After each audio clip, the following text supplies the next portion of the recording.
Hey there, Shrine Runners! Hello, and welcome to the Fox Shrine. I'm Araxis, your host, and tonight we're going to be playing some more Great Ace Attorney. How's everyone going? Hey there, Kuro. Welcome. Hope you're doing okay.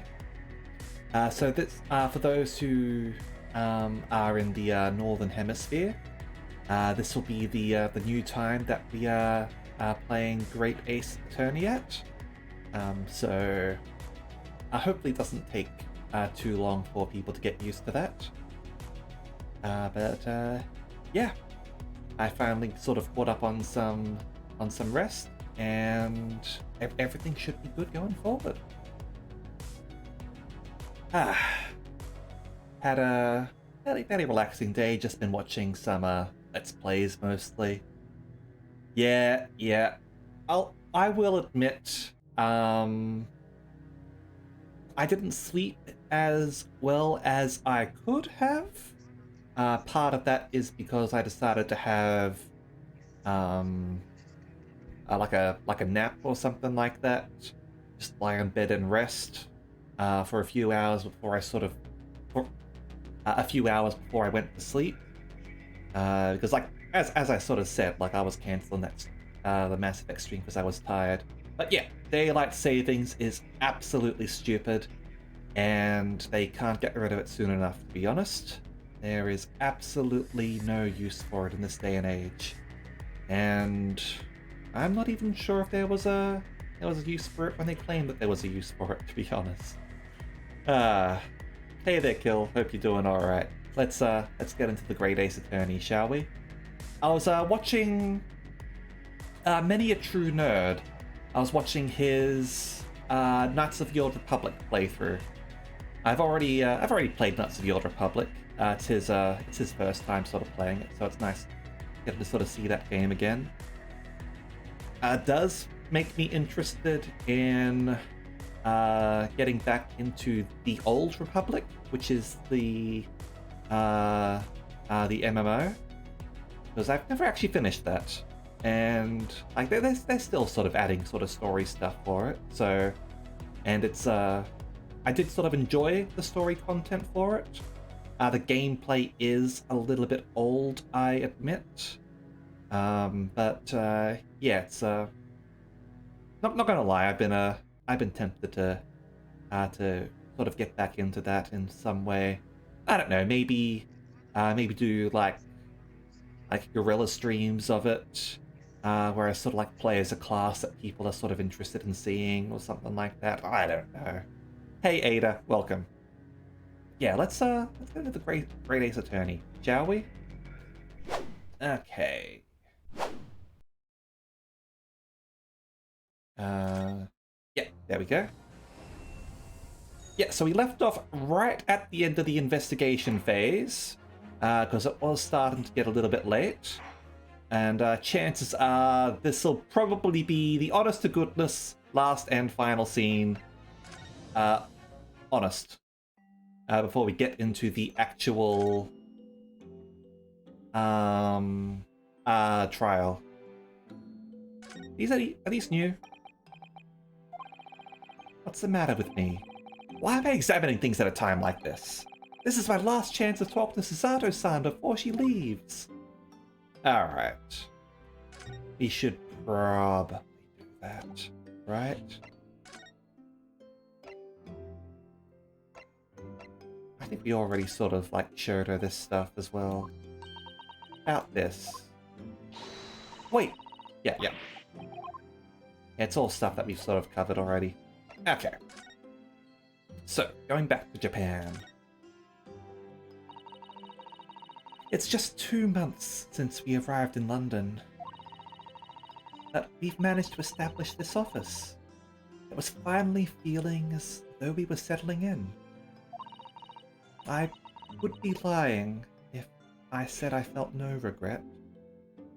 Weren't we supposed to be going to like a fancy sort of like legal school in London or something like that in order to learn like the British way of doing things? Did I misread the situation? As if we have, I feel like we might have been expelled for not attending. I'm so sorry, Susato-san. It's just so sudden. I really don't know what to think. I had no time to gather my thoughts. I know we've only been here for a short time, but in my limited experience of the courtroom, I feel I've learnt something.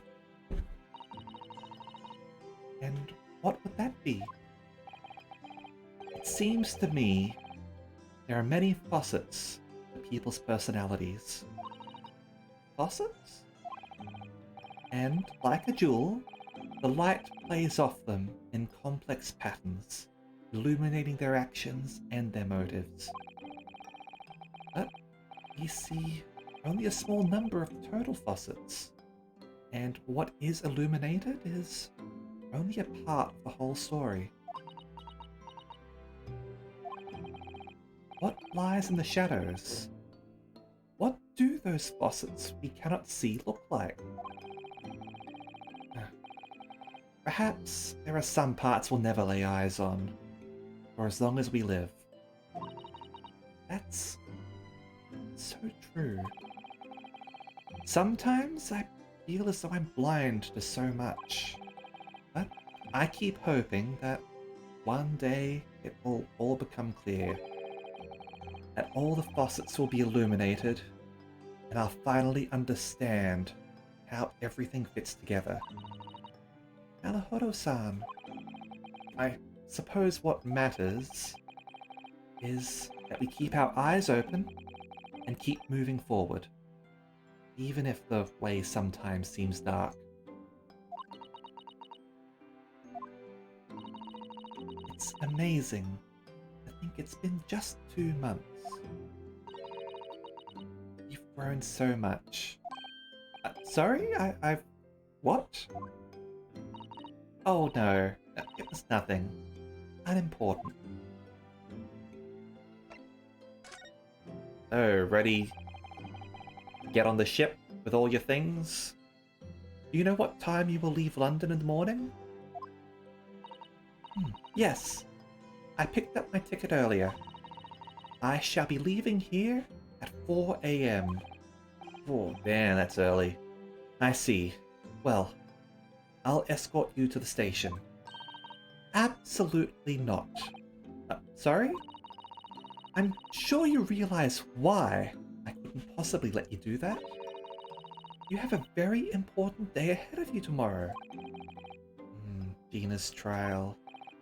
Yes, I know, but every word you utter will have the potential to determine Gina's fate.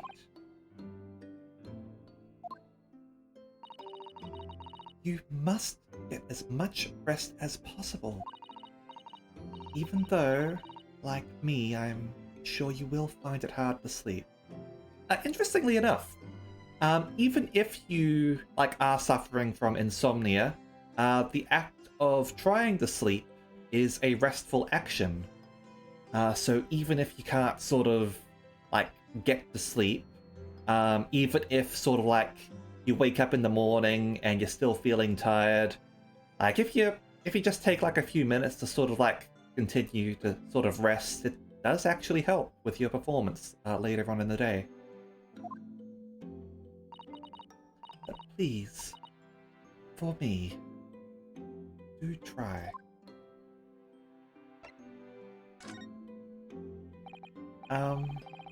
You mentioned one final task a moment ago. What did you mean? Oh my! I nearly forgot.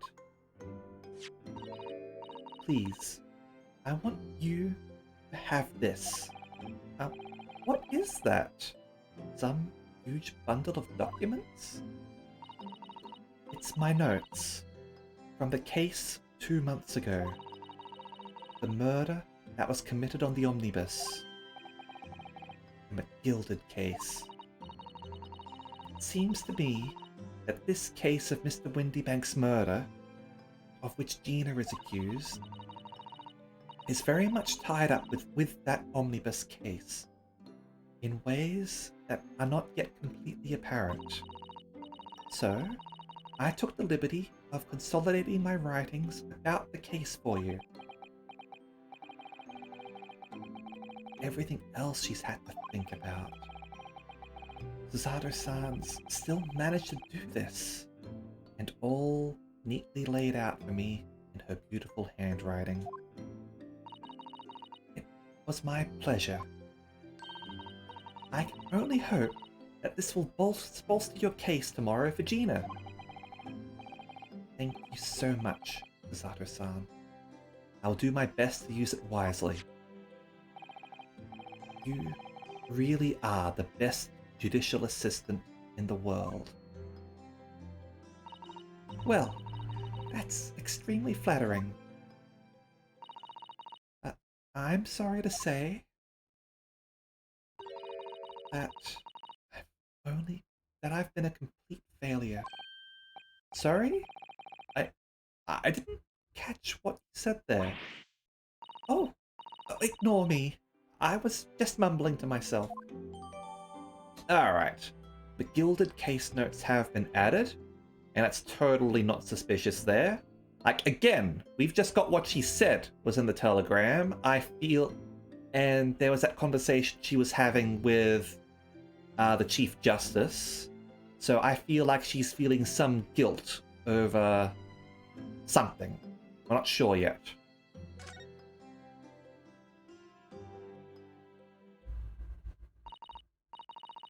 Well, it's getting rather late. Let's have a look at these. So, case summary of the omnibus murder. Victim found deceased on the last scheduled omnibus of the day after a stab wound to the abdomen.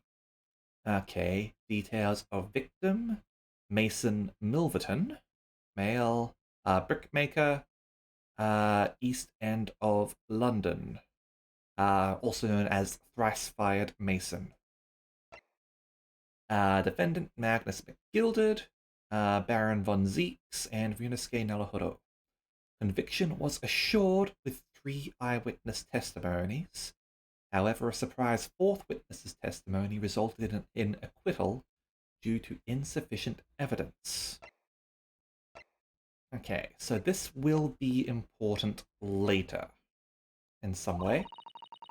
I think you should go to bed now, Naruhodo-san. I must finish packing up my things in my room. Susato-san, I wish you the very best of luck tomorrow. Good night. Oh, wait! There's something I need to say. Yeah! One for the road. What was that? A secret technique of mine. The Susato shutdown. Shut down?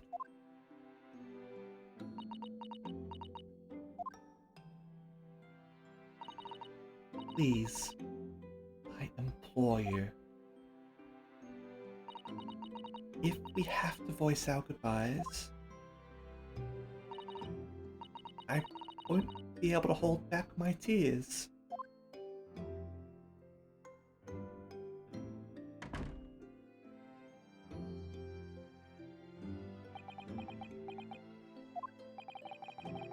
Susato-san.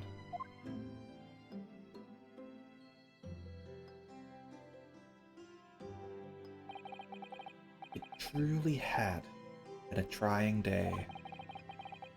On our feet for hours, getting Gina to open up to us, and learning the truth about that nemesis of a case. Physically and mentally, I was exhausted, and yet the idea of sleep seemed impossible. But I forced myself to close my eyes. And as a cacophony of scenes of our lives here in London played through my mind, eventually, my fatigue triumphed, and I fell into a deep sleep. Dots. So many dots.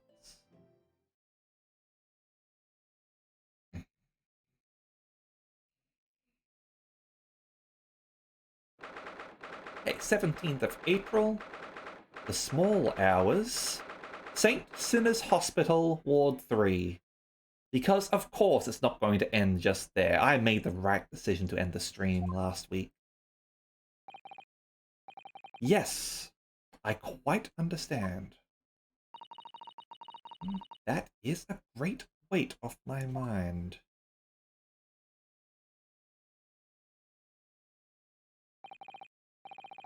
Rest assured, I shall put everything in place, exactly as we have discussed. Thank you so much. It has been an honor and a pleasure to be acquainted with you, Mr. Sholmes. Ending a stream is never the right option.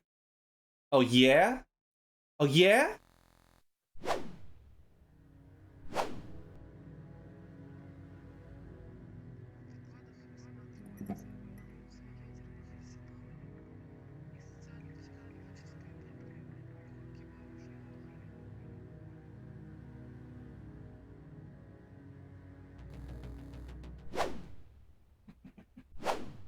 I do it because I like to make fun of chat.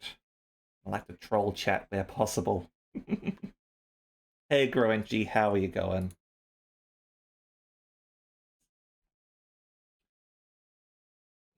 Okay. Let's resume, shall we? On the contrary, the pleasure has been mine. You talking to Van Zeeks? I bid you farewell and Godspeed. Yeah, no idea what sort of happened there, Groenchi. Just a mad person must have taken over and suddenly decided to try and end the stream. Don't worry, everything is fine. My dear Madame. Okay, so Zato is working with Sholmes about something. She was my second choice. Alright. Finally, to be continued. Okay.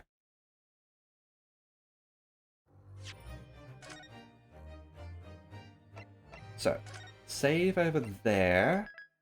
And, yep. Trial Part 1.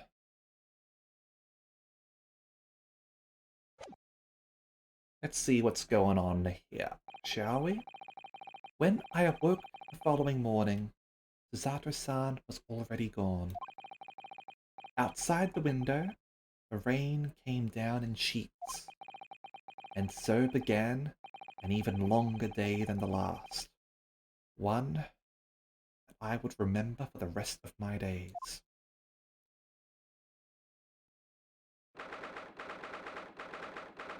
Okay, 9:32 a.m., 17th April, Old Bailey, Defendant's Antechamber. Good morning, Gina. I am determined to prove your innocence today. I'm sure we can do it. So, where's your friend then? Sorry? You know, her in the fancy dress. Susato, or however you say it. I don't know. Miss Susato had to leave early this morning. She was already gone by the time I woke up. You alright with that, are you? Forget about me if you like. Go and see her off. It's fine. It's not as though Miss Susato and I won't meet again. One day. Even so, but you, Gina, you only get one chance. This trial today, it's all we have. Good morning, you two. Kitty! How are you feeling, Kitty? Did you manage to sleep? Hey, Wakahai's here with us. Iris? What are you doing here? What do you mean? When a friend is in need, we show our support. Isn't that right, Waggy? Yeah. Listen to the cat. Oh. Waggy! Great way to show your support, kitty. I'll let him have a nose around. What I'm gonna do? Oh, that reminds me. I I bought a paper on the way here. Now, would you like the good news or the bad news? What do you say, Bruno? Guinea? Oh, well, I think I'd rather get the bad news out of the way first. Nah, always take the good news first. Might not live to hear the bad. Yes. That question always gives away people's personalities. Let's not go there. Chat, what do you think? Do you normally go for the good news first or the bad news? I tend to go for the bad news first. Might as well get that sort of out of the way, and maybe the good news will be able to sort of cancel things out a little bit. Let's just sort of prepare. That's my sort of thinking anyway. Alright then, I'll give you the bad news first. A record amount of rain has fallen this morning, and carriages all over the city are struggling to move. Huh? Bad news was a weather report? So, I hope that Susie made her train to Dover and that the train isn't delayed on its way to the port. Oh gosh, yes. Alright then, but what's the good news? Well, the rain is forecast to subside this afternoon. So, even if the train is delayed, it should be able to make up the time later. Well, that is good news, isn't it? I couldn't give a monkey's, really. If only all good news cancelled out the bad. So how would you have presented that if you had to present the good news first? Thanks for the clip, Ada. I always do appreciate it when you clip stuff. And look! This trial has made the headlines too. Pawnbroker perishes in pick-purse plunder. See? How do you like that? Well, them saying what they want. See if I care. I can't because you're covering your face. Don't worry. Bruno will soon show everyone that this headline is nonsense. I will. And then, in tomorrow's papers, the headlines will be... Discharged diver is dauntless do-gooder. Isn't that right, Bruno? Oh, Yes! Yes, let's hope so. Of course they will! I have absolute faith in you. How was that? I was trying to sound like Susie. Did it work? Did it? It's like she was still here. Oh, and the paper has apparently been added to the... Alright, so the paper's going to be important. Good luck then, Bruno. I'll do what I can. Are you going to be my assistant today? I hope so. Okay. Oh, I've got the poor old Windy Banks there. Pawnbroker perishes in pick-purse plunder. How awful. For Guinea, I mean. But tomorrow's headline will be Discharged diver is dauntless do-gooder, right? Yes, something like that. If possible, I'd like to go even bigger. Bigger? How? Proud pickpocket protects planet post-trial, perhaps? Protects planet? Ooh, I can't wait for tomorrow now. Oh, it's going to be so great. Dream big. Okay, that's the same thing. I thought it might be a little bit different since it was his photo there. Okay. Oh, there's a sensational story lower down the front page as well, look. Ministry Mall? Classified secrets may have been leaked overseas from Ministry of Justice. For a 10-year-old, Iris certainly has her finger on the pulse of world news. Aha! It's about secret communications between Great Britain and its allies. Apparently, they're being intercepted by hostile nations. Communications are being intercepted? But how would somebody be doing that? Well, that's the question, isn't it? I've come up with three different possible methods so far. Are you looking for a new career, Bruno? No, of course not. I wonder, perhaps this is what Lord Strongheart was talking about yesterday. Yes, it could be. And it could explain why he has Gregsy running from pillar to post at the moment. Okay, which contains an article about government secrets being leaked to foreign agencies. Indeed. Bribery? Bureau? Classified secrets may have been leaked overseas from Ministry of Justice. Ministry Mole, right. Okay. Alright, so somehow this case is going to tie into government secrets. Oh, obviously, I don't know the law like Susie does, but still. I'll be by your side the whole time, giving you moral support and encouragement. I'm not sure that big thing is as comforting as you think it is, to be honest. But thank you, Iris. That's very kind of you. Oh yeah, Iris? Yes, Skinny? Well, I was wondering, is all, about Sholmes. Did they fix him up all right?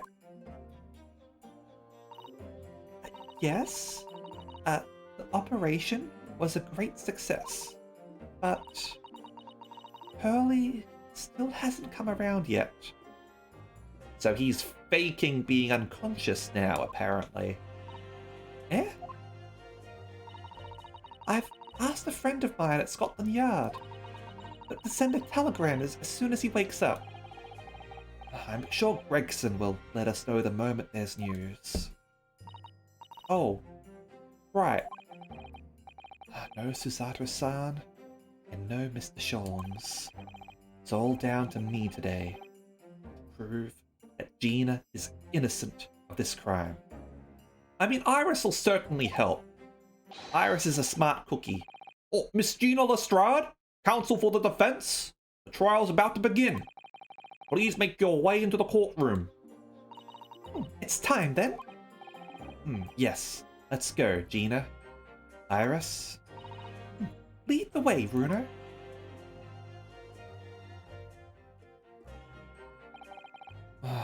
Poor Gina. She's trying to put on a brave face, but I can tell she's worried and scared. Have to believe in her from start to finish. That's the weapon that will secure our victory here. If I learned anything from my great friend, it's that. If only he could come and visit us as a ghost. 17th April, 10 a.m. Old Bailey Courtroom. Gee, what a surprise! It's a vampire! Oh! In the name of Her Majesty the Queen, I hereby declare this court to be in session. The trial shall determine the guilt or innocence of Miss Gina Lestrade to find out if she has been naughty or nice. I now call upon the counsels for the prosecution and defense to declare their willingness to proceed. The prosecution is ready. The defense is ready. Lord Van Zieks. My lord. Remind me, how many years ago was it that you withdrew from the Public Prosecution Service? It was some 5 years ago, my lord. Yes, and 2 months ago you resurfaced somewhat unexpectedly. And here you are again today. Are there some circumstances of which the court should be aware that have led to this erratic behavior?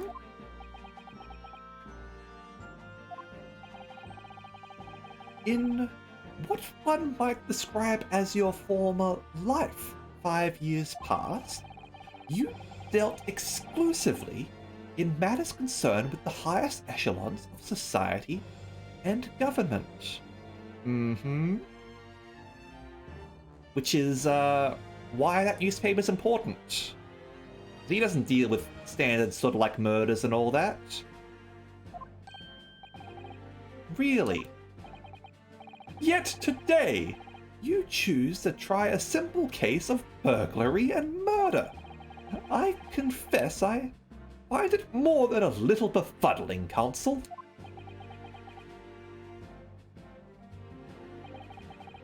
There are two types of person I cannot abide. Firstly, those wealthy scoundrels who hide behind a mask of philanthropy, who cheat the public at large. They are indeed scum. He means Mr. McGilded, who you defended against the Reaper 2 months ago. She's so short that the camera has to sort of point down at her.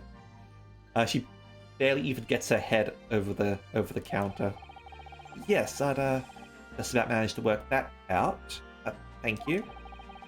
Magnus McGilded. If I'd known what a monster he was, I never would have defended him.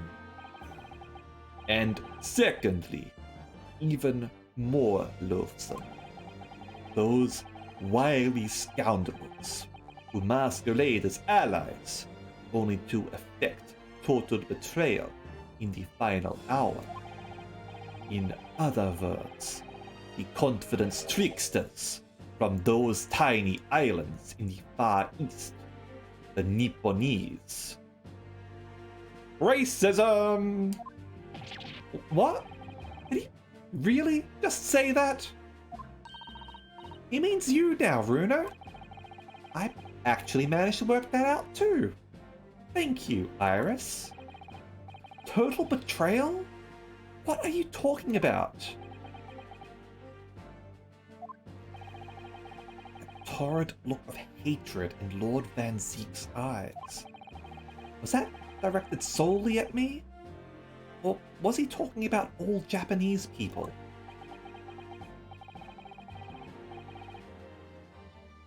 Ugh. Sorry. Get a little bit tired in high old age. An alarmingly scathing explanation, Lord Van Zeeks. Still, the judiciary welcomes the return of the so-called Reaper of the Bailey, feared by all London's malefactors. Oh.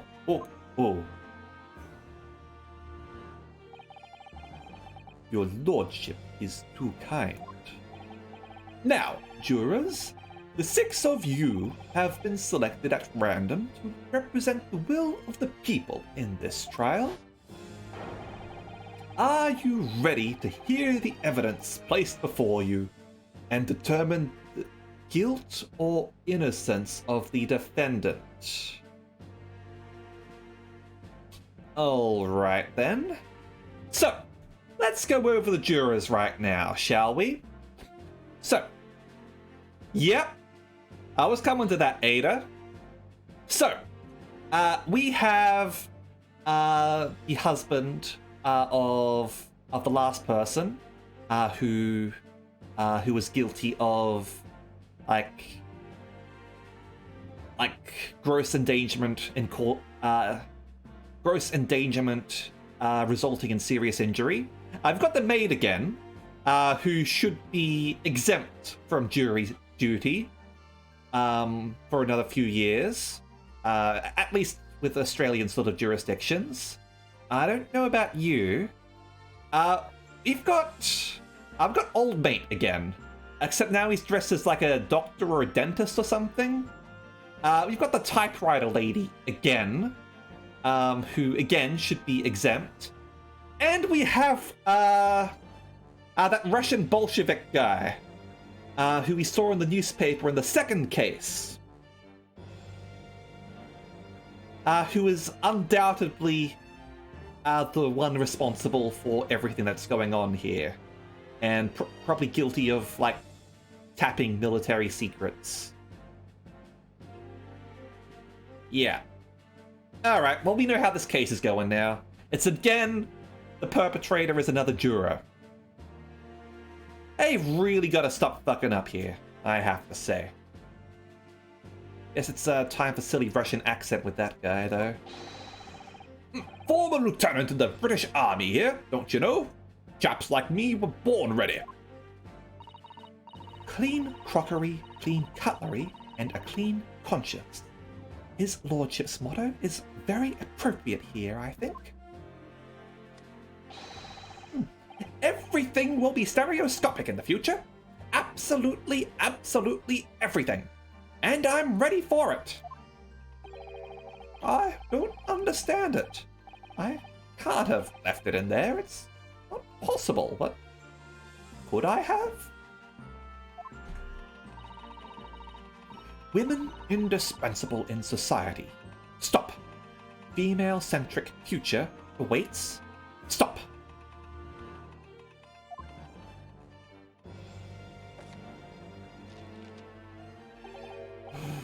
Good day. I am visiting London for sightseeing. I would like to take bus to Crystal Tower, please. My hovercraft is full of eels. If I said you had a beautiful body, would you hold it against me? I am no longer infected. All right, so he's Hungarian now. He's Hungarian in England, using the thing. All right, he's just gonna be a Monty Python reference for the entire thing now. Okay, is that like? No, I don't think this is Rasputin. I think this is meant to be like a Bolshevik. Going from the second case. Also, if you're a tourist, I don't think you're eligible to be a juror. Is something wrong, Bruno? Oh, not exactly. It's just... I'm fairly sure I recognize these jurors. Almost all of them, in fact. Really? Huh. Funny coincidences like this do happen from time to time, don't they? But it is quite strange. The jurors are chosen at random from London's 6 million inhabitants, you know? So I've been led to believe. But something tells me that I'm being duped. Alright, where are the cameras? Am I on candid camera? Oh, very well. Now, Lord Van Zeeks, the court calls upon the prosecution to introduce the facts of this case. As you wish, my lord. Allow me to begin with a word of warning to the ladies and gentlemen of the jury. In short, there has never been a more self-evident case of cold-blooded murder. The victim, Mr. Pop Windibank, proprietor of a pawn shop on Baker Street, was shot from behind and died instantly. The prosecution presents this photographic print of the crime scene. As the court will observe, there is a single bullet wound just below the gentleman's left shoulder. The evidence suggests that the bullet pierced the man's heart, resulting in near-instant death. Moving on to the findings of Scotland Yard's coroner. His report states that the bullet entered the body on a rising diagonal trajectory. And what's that supposed to tell us? That means that the person who shot him was shorter. It means the victim was likely shot by someone significantly shorter in height than himself. Or possibly that the person who shot him was on the ground. As in rising upward diagonal, shooting upwards. Someone, like the accused, you might say. The prosecution wishes to present the autopsy report and crime scene photograph as evidence, my lord. Indeed, the court accepts. Hand them to the bailiff, please. Oh, oh, oh. Alright. Autopsy report entered. Coroner confirms instant death due to single bullet wound from the back. No other signs of trauma. And crime scene photograph, murdered in the storeroom, single bullet wound in the man's back. I now ask the court to turn its attention to this plan of the establishment where the incident occurred. Let's have a look at this autopsy report. Okay, Dr. Stevens. Details of victim, Pop Windy Bank, pawnbroker on Baker Street. Time of death, 1 to 1:30 a.m. Boarding party, Ringaskei Nalohoro. Post-mortem findings. Come to think of it, are we even able to serve as a defense attorney in this? Like, because we're also a witness. A single bullet wound in upper half of victim's back. No other visible signs of trauma. Instant death from posterior anterior bullet wound to the heart. A bullet entered the body from the back on a gently rising diagonal trajectory. Okay, so gently rising means not quite not significantly shorter. Just a little bit shorter, I guess. Though, obviously, it would depend on where they're sort of shooting from, I guess. Like if you're sort of holding it up to like your eyes to sort of like sight down the sights, and that's going to increase height anyway. Okay. Master of Law Kurabachi confirms that no, we should not be serving on this case. But they've got a frickin' tourist as a juror, so. Okay. And single bullet wound.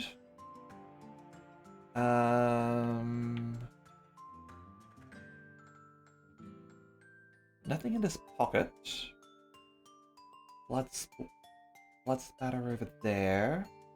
Okay.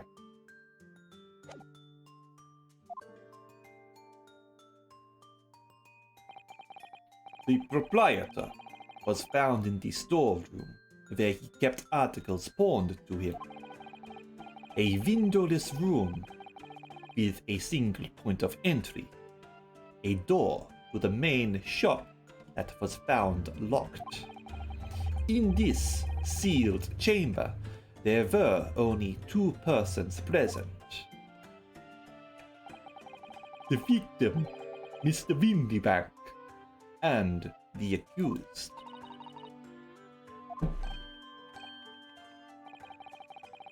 It may further interest the court to know that when the accused was discovered at the scene, she had in her hand the gun used to fire the fatal bullet.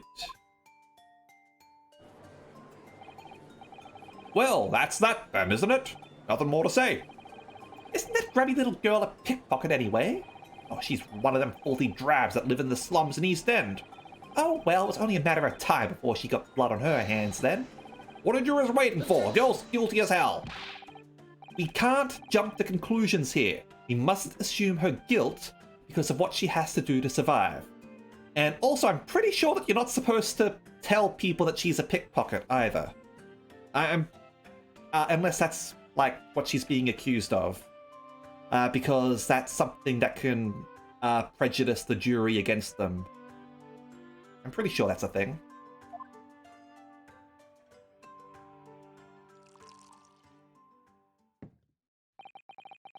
My learned Nipponese friend, it is you who mustn't jump to conclusions. The prosecution has barely begun presenting its case. Conveniently, this appalling act of murder did not go unobserved. There were witnesses. Good gracious! After their testimony, this girl's true nature will be exposed. Pitiful pick purse or cold-hearted killer. Here's to establishing the truth.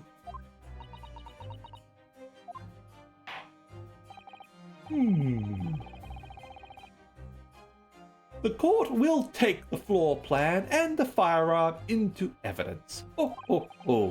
And them to the bailiff, please, Lord Van Zeeks. At once, my lord. Alright. Shows the relative positions of the main shop and the rear storeroom.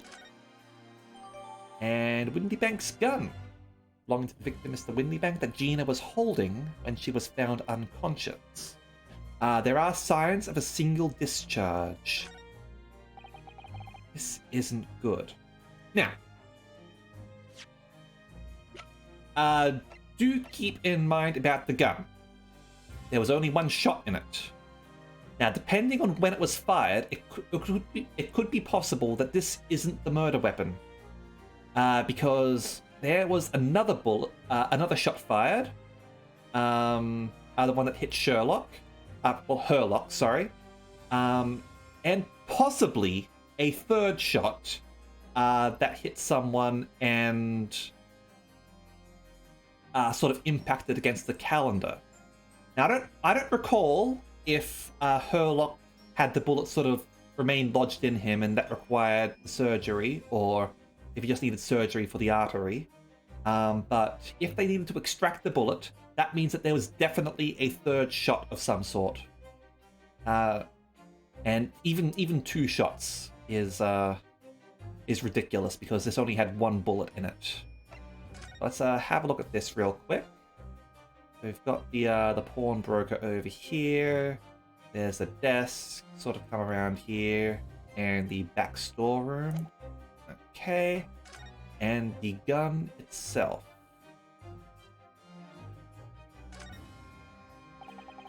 This is Mr. Windybank's gun. The cylinder is completely empty. Mr. Windybank always used to keep this gun to hand on his shop counter. Yes, but only ever with a single bullet loaded, I understand. That's right, to keep all the pawned articles that were in his care safe. But his one bullet was fired that night, and the poor man lost his life. Was he protecting his shop, I wonder? Trying to keep the articles safe?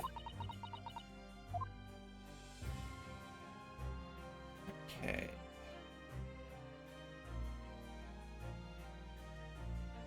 It's just the barrel that we can look at, apparently. You know, I don't know what this part of the gun is supposed to be. Like, I see it on a lot of sort of like revolvers and all that, but I don't know what it is. I mean, obviously it's meant to have a purpose of some sort, otherwise it wouldn't be there. Is that the part that sort of like makes it sort of like pop up? Or is that over there? Yeah, that must be the lock then. That makes the cylinder sort of like pop up.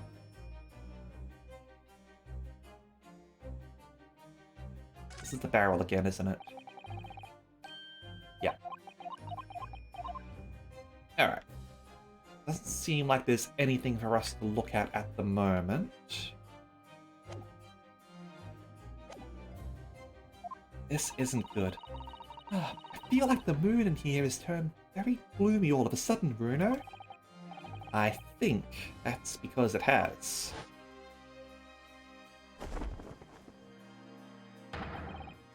Let us begin. Bring forth the witnesses to the foul murder of Mr. Pop Windybank on 16th April of this year.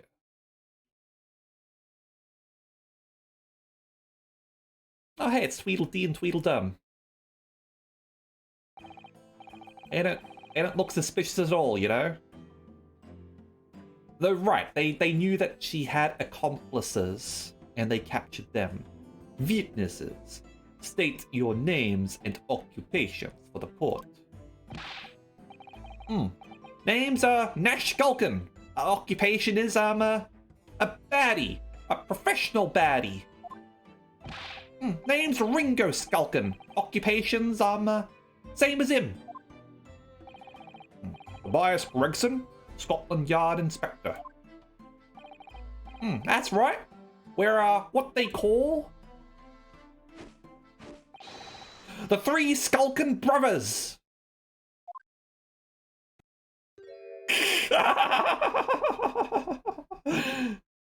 All right, Team Rocket. What do you look at me for like that? Don't lump me in with you lot. Core blimey, that's cold. Don't you know what we're going through? What's our older bruv? Lost contact with him we have.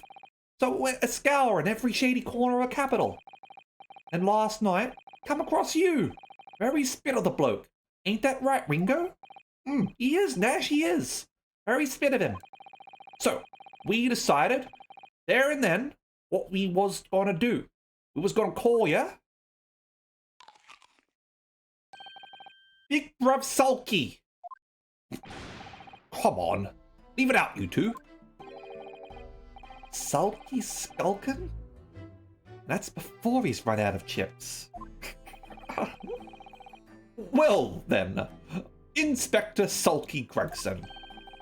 Begging your pardon, my lord, but the name's Tobias. What I would like to know, Inspector, is what you were doing in the witness stand. These Skulkin brothers are currently under arrest, my lord, on suspicion of theft. Thieves, are they, these three? Well, I shall have to put them on the naughty list.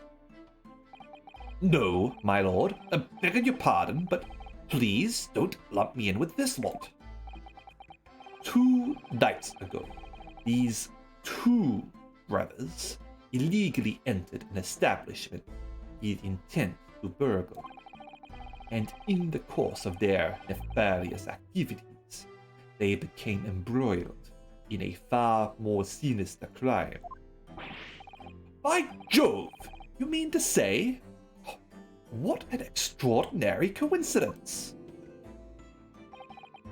Indeed, my lord. While attempting to burglarize the pawnbrokery, they witnessed its proprietor's murder.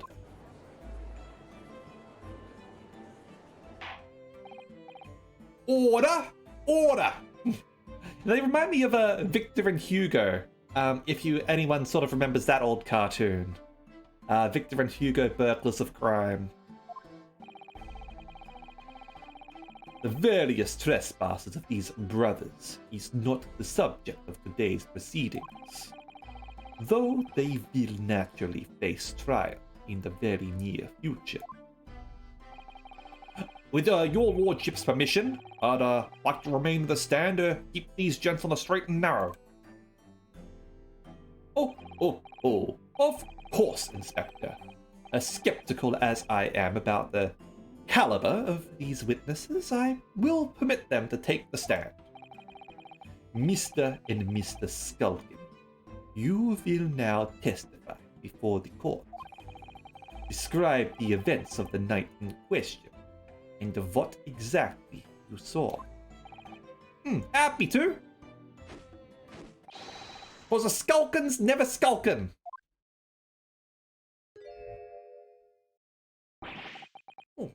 Get out of it. Oh man, what a bunch of goobers. Let's be real though. Goobers are the best. Yeah, further details not forthcoming. Nash and Ringo.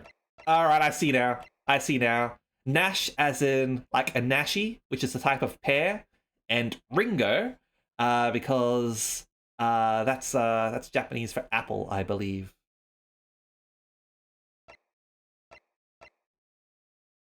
Or close to, right? I think it's Japanese for apple. Whatever. Witness to the incident who broke into Windybanks on the night of the murder with his brother and accomplice Ringo. Claims to be a professional baddie by trade. Yep, same thing there. Okay. We was walking down Baker Street in the small hours, and the gaff door was ajar, see?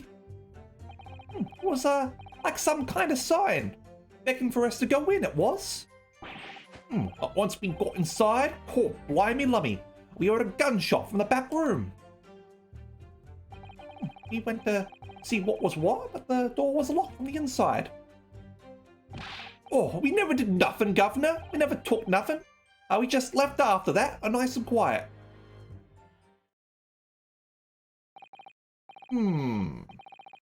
A terrible coincidence, it would seem. At the precise moment these miscreants entered the property, an even more sinister crime was afoot. The witness's testimony is consistent with the crime scene in every detail. The door providing access to the storeroom from the main shop was indeed locked from the inside. And within, only the victim and the accused were found.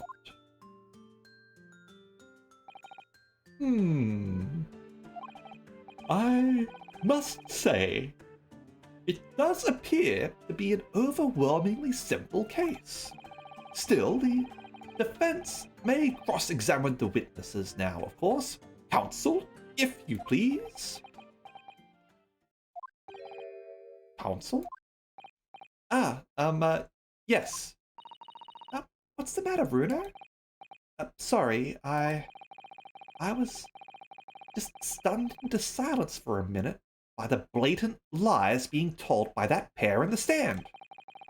I know that it's all nonsense, because I saw it with my own eyes.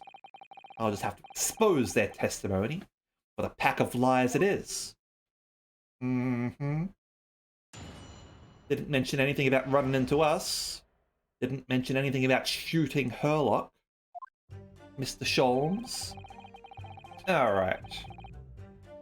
So, let's, The front door of Windybanks was ajar, you say? What time of night was this? Oh, must have, been about 1. Right, Ringo? Yeah, I'd say so. Right, Sulky? How would I know? Place would have been shut at 1 in the morning, just like every other shop in town. Well, was pitch black inside, it's true. Ain't that right, Ringo? I'm, not so sure, Nash. I seem to remember a little light burning inside. What about you, Sulky, me old mucker? Leave me alone. I don't care, I like these two. There definitely was a small lamp burning inside. That's what alerted us to the situation in the first place. And then these gentlemen ventured into the open establishment. The accused, Miss Gina Lestrade, already had the muzzle of her gun trained on the unfortunate victim. Objection. That is pure conjecture.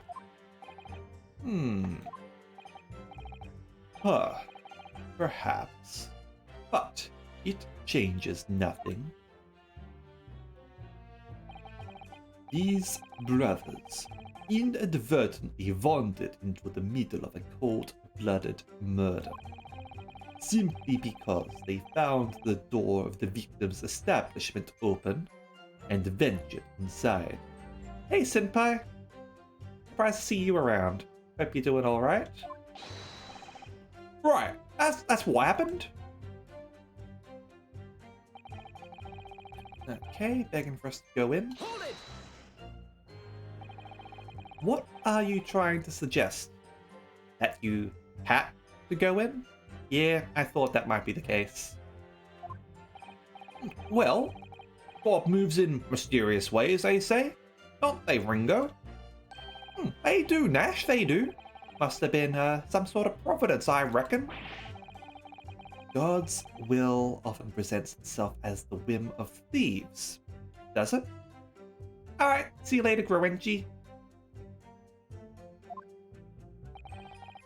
Oh, it weren't no whim, I'm dead sure of that. It weren't, Nash, it weren't. Like we said at the time. You don't just find doors open in the middle of the night like that. Nah, there's no two ways about it. It was a sign. Our long-lost brother was inside. They're not very good liars, are they? Well, can't deny it. It led us to a bloke what looks like our bruv.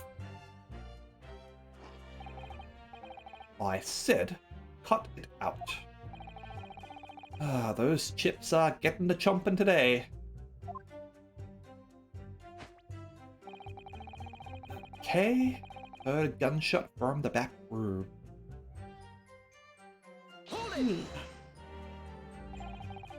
A gunshot, you say? Just the one? Are you sure about that? Yep, just the one, governor. I can swear to that. It was, Nash, it was. Ain't that right, bruv?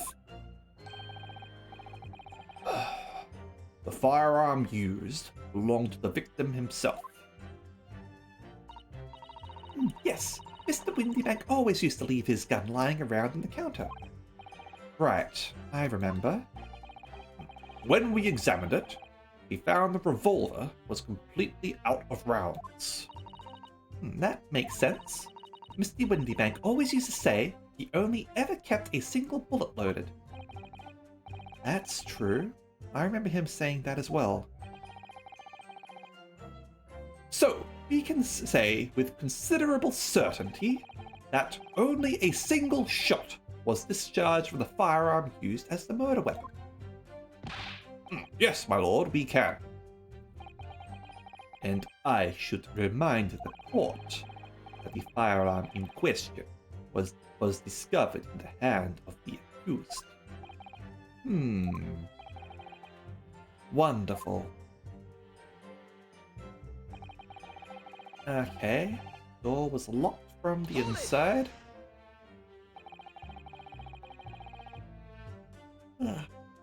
Do you mean the door between the main shop and the storeroom? If my learned friend is having difficulty grasping the situation, perhaps a drawing would help. Excluding the shop's entrance from the street, there is only one other door, that of the storeroom. Of course, there was only a little oil lamp burning, not much to see by. And door was hidden behind a curtain and all. That's right.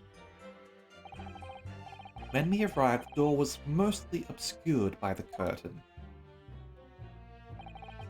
Tell me, why exactly did you try to open that door?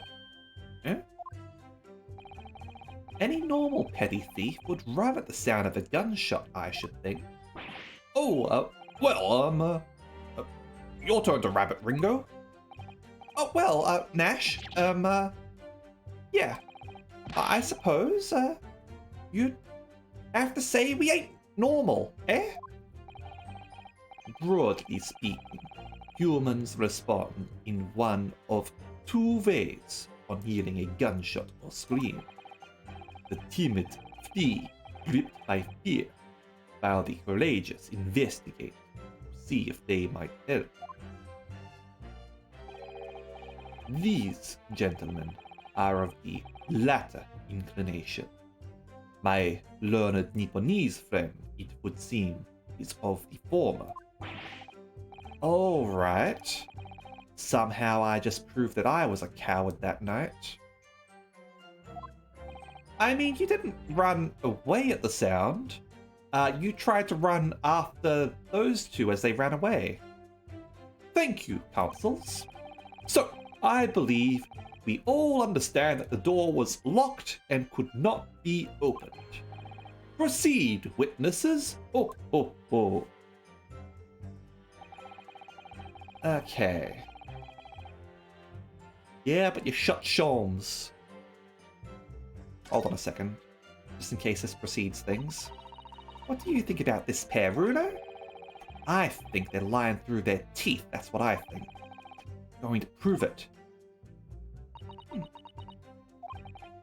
What is it, Iris? Well, I'm not really sure. There's just something a bit funny about that prosecutor over there. Wait, would this testimony be some sort of trap?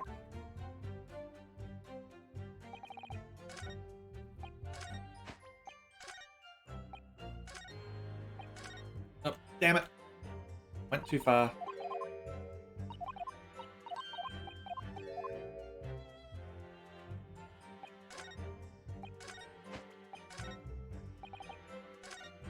Okay, there we go.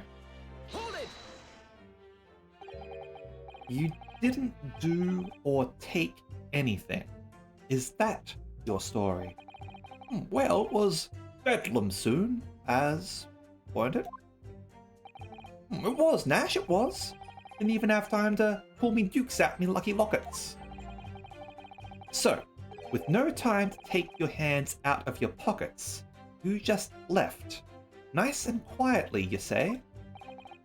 That's right, Governor. Nothing we ain't more than violence. Peace-loving nibblers we are, not bludgers. We are, Nash, we are.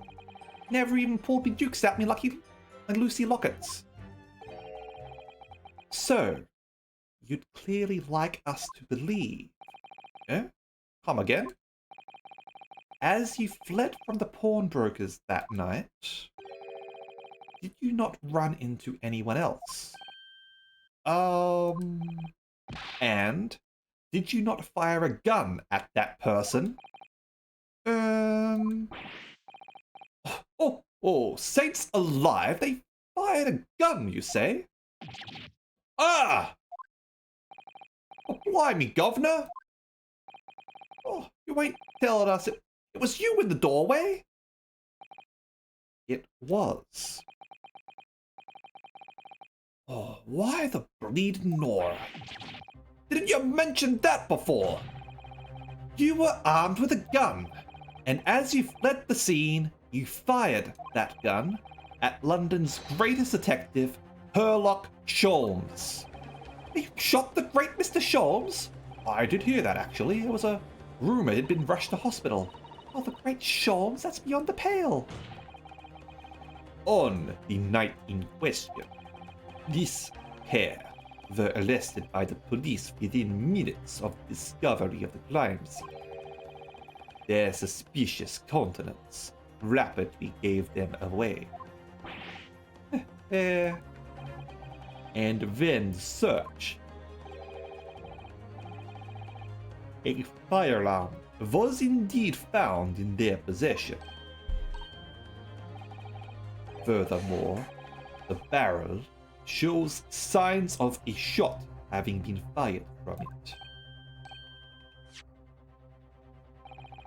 The prosecution invites his lordship to examine the firearm recovered from these brothers. Yes, indeed. Remnants of powder around the muzzle, as you say, Counsel. The court will hold this weapon as evidence. Alright, so we've got the Skulkin Brothers gun now.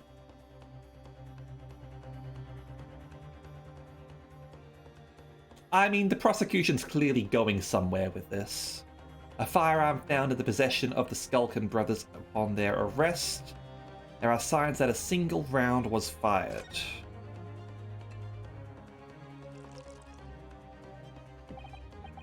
Now, my learned Nipponese friend.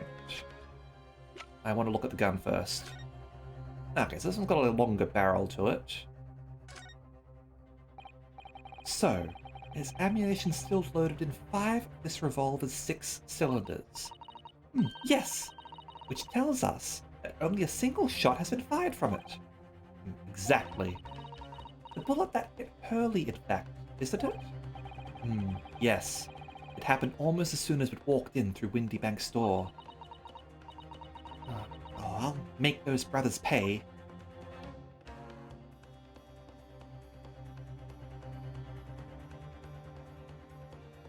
I don't think there's anything else here for us to look at.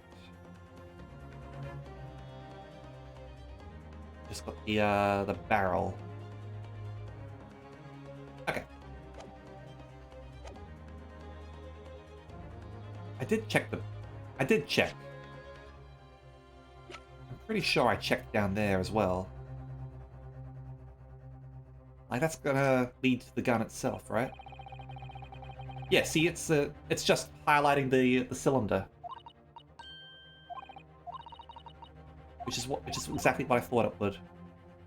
Because of the way that I had it angled. So, like, have it like that, it's fine. But you have it like that, well, it's gonna cover the cylinder. Especially of a loaded gun, yeah. Okay.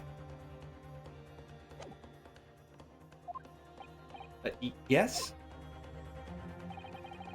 Here's to you successfully presenting the evidence.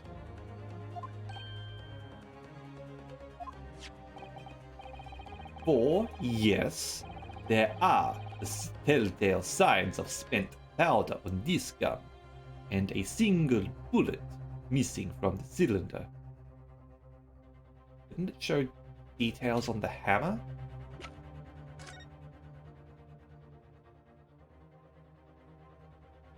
No. Again, that might be because we were sort of looking at it like that.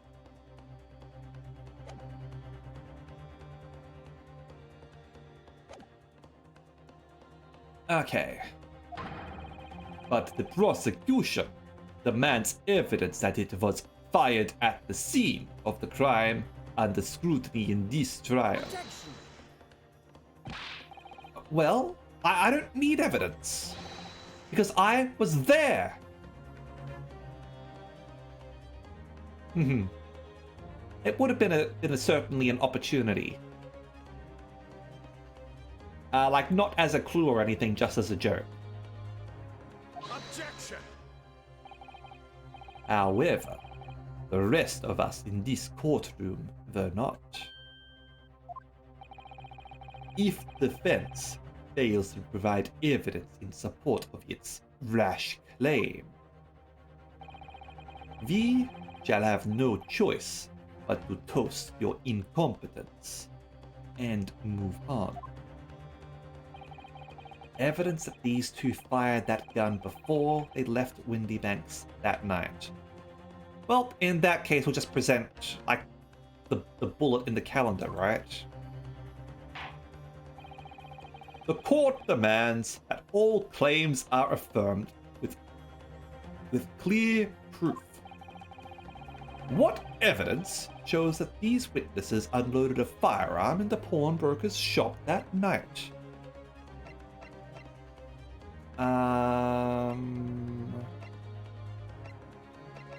This one here. Because we've got that over there.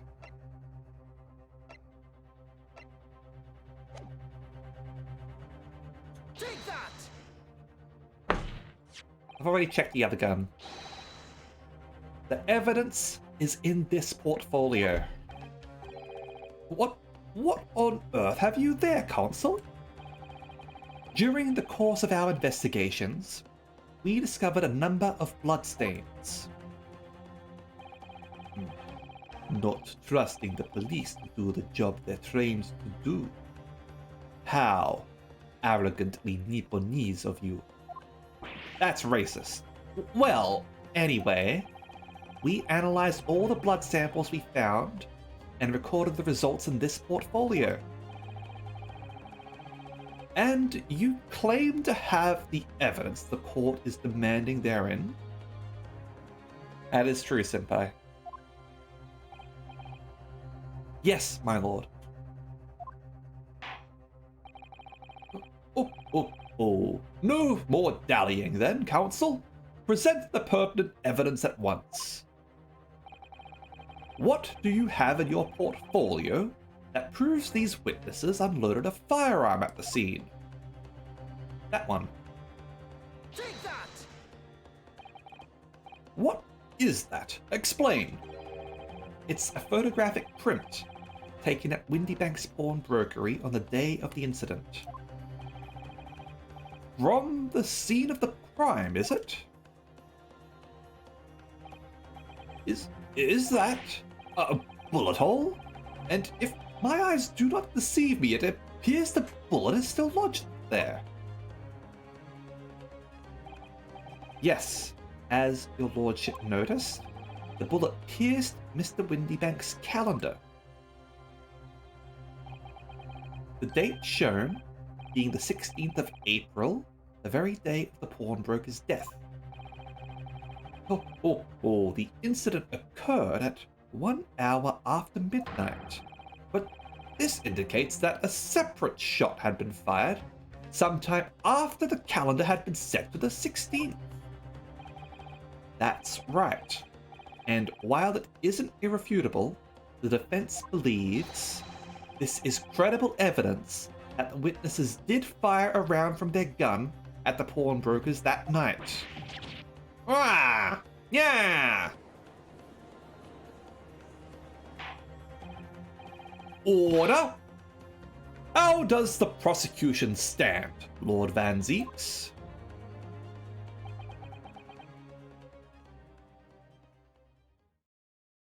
Toss. If that is the direction my learned friend wishes to take, the prosecution has no objection. What? Toss! But you'll forgive me for flinging my hallowed chalice aside in disgust at the repugnancy it exposes. Yes, on the night in question, these brothers entered the pawnbrokery illegally. And like the bold baddies they claim to be, opened fire on the new arrivals before fleeing back onto the street. Yeah? Oh, take it easy there, Governor. You're gonna land us in the soup. Oh, we had a deal. You weren't gonna get them into them details. Oh, tell them, Sulky. Set the bloke straight. I have nothing to add. So he knew, did he? Van Zieks knew their testimony would almost certainly expose the extent of their crimes. It would seem now that I owe my learned Nipponese friend a word of gratitude. What do you mean? What I mean is that you have helped reconfirmed an important fact. To what end do you refer, Lord Van Zieks? As has been established at the point of their arrest, a single shot had been fired from the brothers' gun. However, if that shot found its target in Mr. Scholz, then clearly these witnesses cannot be accused of the fatal shooting of the proprietor and the victim. In other words, these two men have no material connection to the murder of Mr. Windybank at all. So that's it. Oh, that's it. We didn't have nothing to do with it. I've definitely been giving him the Count's laugh.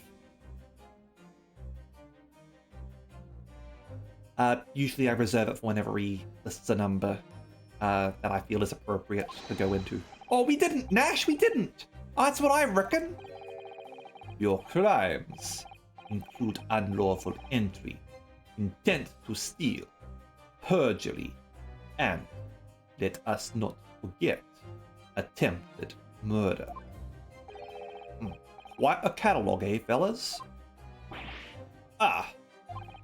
Oh, we're in for it now, bruv. Now then, let us take a moment to consider the aforementioned great detective, Mr. Sherlock Holmes. It would seem the man patronized the pawnbrokers in question somewhat regularly. Where's he going with this? Mr. Scholes appears to take pleasure in tinkering with eccentric machinery. Also, I forgot to say, I hate Nagorius. I hope you're doing alright. Eccentric? Says who? Not me. Don't give me that look. He installed a pair of machines like this one in the victim's shop. Oh, that's one of Hurley's red-handed recorders. Finally, we get into these cameras. What is that, Counsel? It has the appearance of a photographic contraption. As your lordship has surmised, it is indeed a camera attached to a small timing device. Every half an hour, it automatically photographs the interior of the establishment. The idea being, if a thief were to break into the shop, he would be caught red-handed. The prosecution has obtained the photographs taken by the device on the night in question.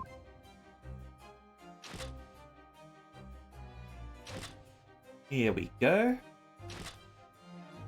9:30. As the court will observe, copious identical prints are produced in quite desultory fashion. Rather prodigal, I feel. Don't worry, we have been people have already called out Sholmes for taking pictures every half an hour. And Windybank even was like, "This is way too expensive and useless. Why am I even doing this?" In fact, there are two such devices in the victim's shop. My lord. If I may refer the court to the plan of the premises, their respective positions are here and here. Oh. You say these cameras produce a print every half hour. I'm afraid I failed to see how that would help if the anticipated thief conducted his activities in one of the many 30-minute intervals.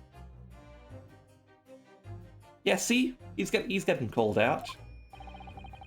One can only pray that the would-be criminal lingers, my lord. On the night in question, the witnesses currently in the stand were not caught on camera. Oh, that's a bit of Friar Tuck, eh, bruv? Oh, Lady Luck loves a skulkin'. Witnesses, at what time did your trespassing begin? Eh? Oh, it must have been just after 1, right, bruv? Oh, must have been, Nash, must have been. Yeah, just born 1. In which case, minutes before his brothers entered the establishment. What scene might we expect to see within the shop? Let us examine the evidence. Oh, good lord. It's the defendant. Mrs. Gina Lestrade.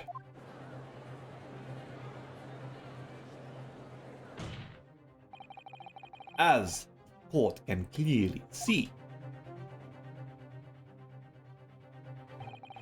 the accused is pictured, gun in hand, facing the victim over the shop counter. No doubt coercing the proprietor to open the door to his storeroom. Quite! Oh, one can only too easily imagine the events that unfolded. Oh, the court will take this photographic print as evidence, if you please, counsel. Alright. Taken automatically by the red-handed recorder, showing the scene a short time before the murder took place. Okay. So, you've got the cat thing over there. But I wonder if she actually sort of drew the gun in response to something that Windy Banks saw of a third party, perhaps. That would be interesting. I'm sure we'll find out the answer. I don't believe it. Giddy. In short, the accused is the only person who could possibly have killed Mr. Windybank. Rabble, rabble, rabble, rabble. I say, my lord.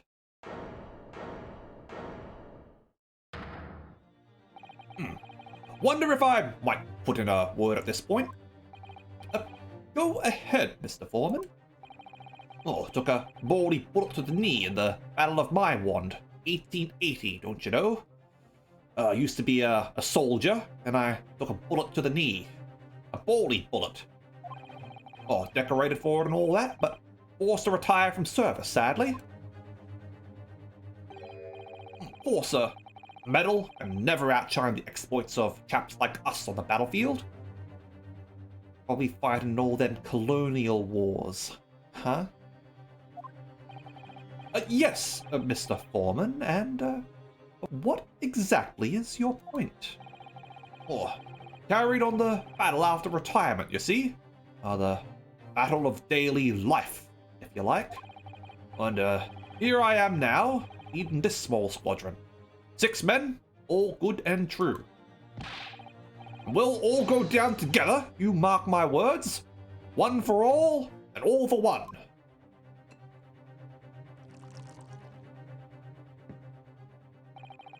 The ladies and gentlemen of the jury have reached agreement, have they? Is that what we are to understand? Well, Mr. Foreman, is that correct? In a manner of speaking, yes. That is the Garadeb Squadron's position, sir. What? No, it's too soon to make a judgment here. Status report for the court, men? On the double? His lordship insists on promptitude at all times. And that goes for making decisions, too. Oh, I think you'll find the truth is as clear as day now. I could reach out and touch it. Oh, I wouldn't have left it in there. I just wouldn't. But, in all honesty, I can't actually remember. Situation clear. Stop. no room for doubt. Stop. Truth now undeniable. Stop. I am very sorry for brothers. They are unlucky. Very well. I now call upon each member of the jury to state his or her leaning in this matter. Announce your considered verdicts to the court. Oh. Guilty. Guilty. Guilty. Guilty. Guilty. Guilty.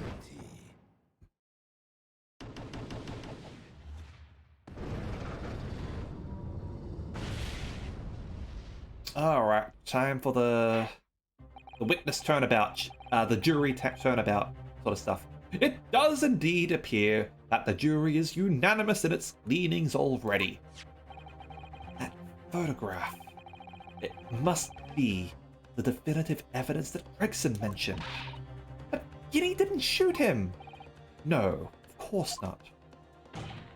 My lord, the defense wishes to assert its right to a summation examination. Very well. The court grants permission. So, you refuse to admit defeat again. How unsurprising. We shall proceed immediately with the summation examination. Mr. Foreman, are all members of the jury ready? Absolutely, sir. Always ready for action, my chaps. Very good. Ladies and gentlemen of the jury, you will each explain on what grounds you have determined the defendant to be guilty.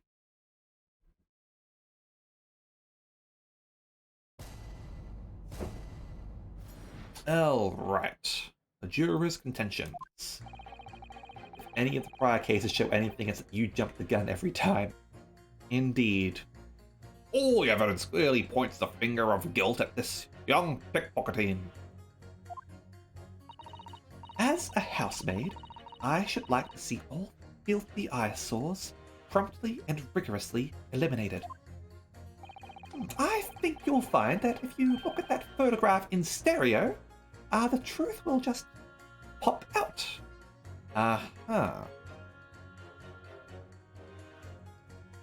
Yes, you've got your own version of a stereoscope. I have left it in there. I should think there'll be repercussions by now. Mind made up. Stop. Global radio transmission of verdict to follow. Stop. In Motherland, we say, never judge by clothes, judge by head. I am convinced brothers are innocent. Excuse me for a second.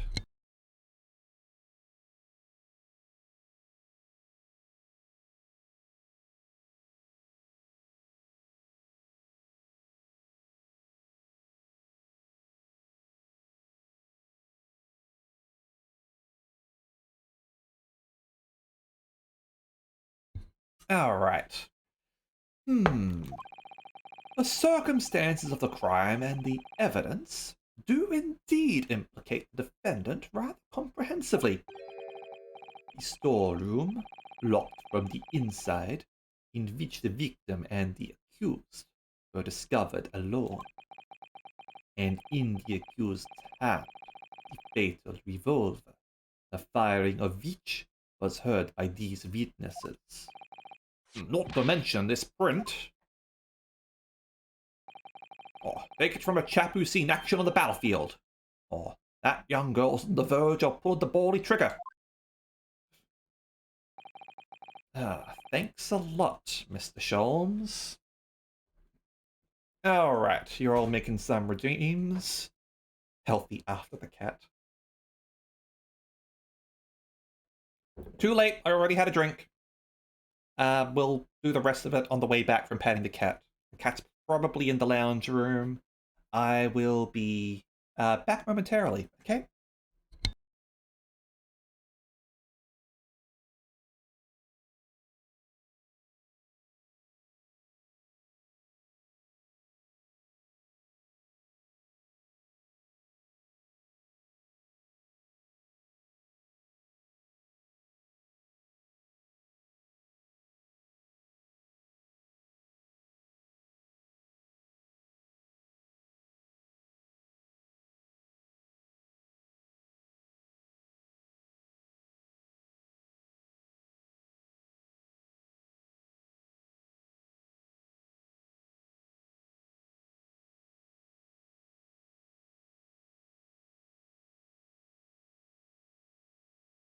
All right, cat has been pat. Let's do some stretches now. All right, all of you, give some stretches yourself. Okay, there we go. And neck.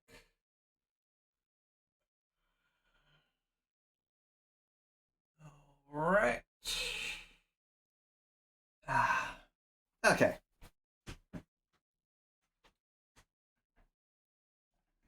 Now then.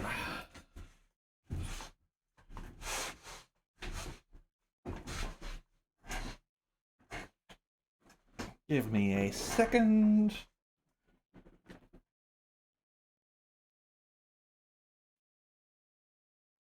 And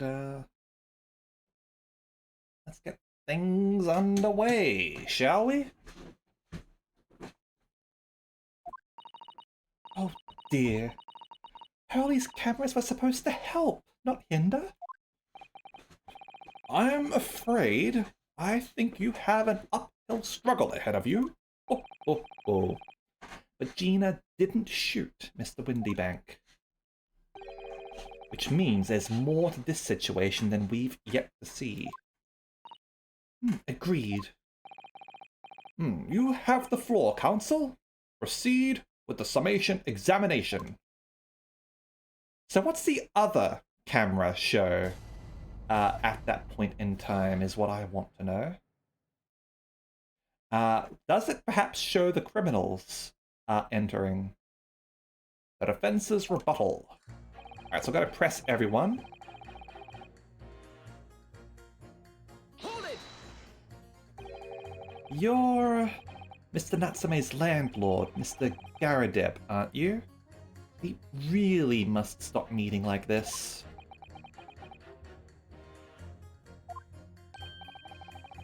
You're that lawyer chap. Well, there's a turn up for the books. Yes, rather a turbulent time we had back then. Some extraordinary events took place at your house, that's for sure. Luckily, Mr. Sholmes and I were able to get to the bottom of it all. Where's your wife, by the way? Is she in jail? I think we did rather a lot for you, didn't we? I mean, obviously, I wouldn't be suggesting that therefore you should change your leaning to not guilty or anything. Can't be denied, I suppose. The curse of the Garadeb house was the walk of the town after that business. Lodgers moved out. I couldn't get a bawdy soul to take up the tenancies. Oh. Haven't had the heart to break the news to Joni yet. Bad enough that the old girl's clapped up. Yes, can't be denied. You did do rather a lot. Not for us, that's for dashed certain. I've already had this, this has happened previously. I also called it out then. That certain jurors on the stand might hold a vendetta against myself. But apparently that's fine. Apparently that's fine. Only 90 days? Jeez, it's like 3 years here.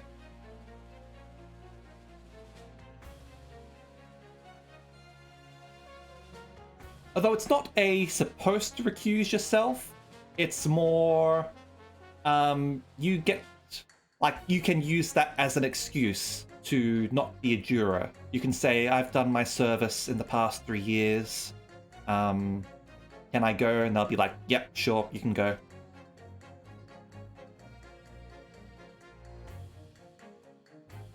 I want to do jury duty again. I suppose not. Of course. There can be no suggestion of that being the reason I'm leaning towards guilty here, obviously. Obviously. But honestly, I really wish he'd pay more attention to the trial and less to juror number 2. A proper maid. Alright. Hold it! Polishing the bench, I see. Again, a maid's work is never done. Not a blemish must remain. That's rough. Only time I was a juror was a very serious case. And we all took it seriously.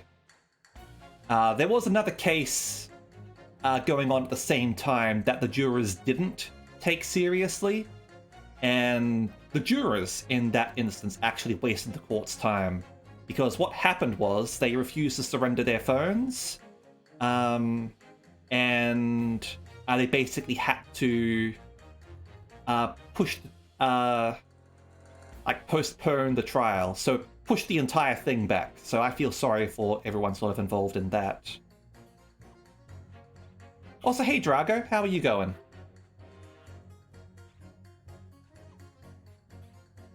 Maid's work is never done. Not a blemish must remain. Yep, I do understand that, Drago. I was yawning a fair bit earlier. Daylight savings is sort of screwing myself. Oh, cool. What game did you end up getting? Called for a murder case. A propaganda blinded you to your duty to tell the court that you had a leaning in favor of the defendant. Judge recused you. Haven't been called since. We don't get asked anything like that. Like over here, you just go on trial, go up to the stand. If your number gets called, essentially, the lawyers sort of look at you and make a judgment based on how you look, essentially, and then you sort of stand down, and the rest of you sort of go forward, and like it's up to the juror themselves to sort of like give a reason why they shouldn't be there.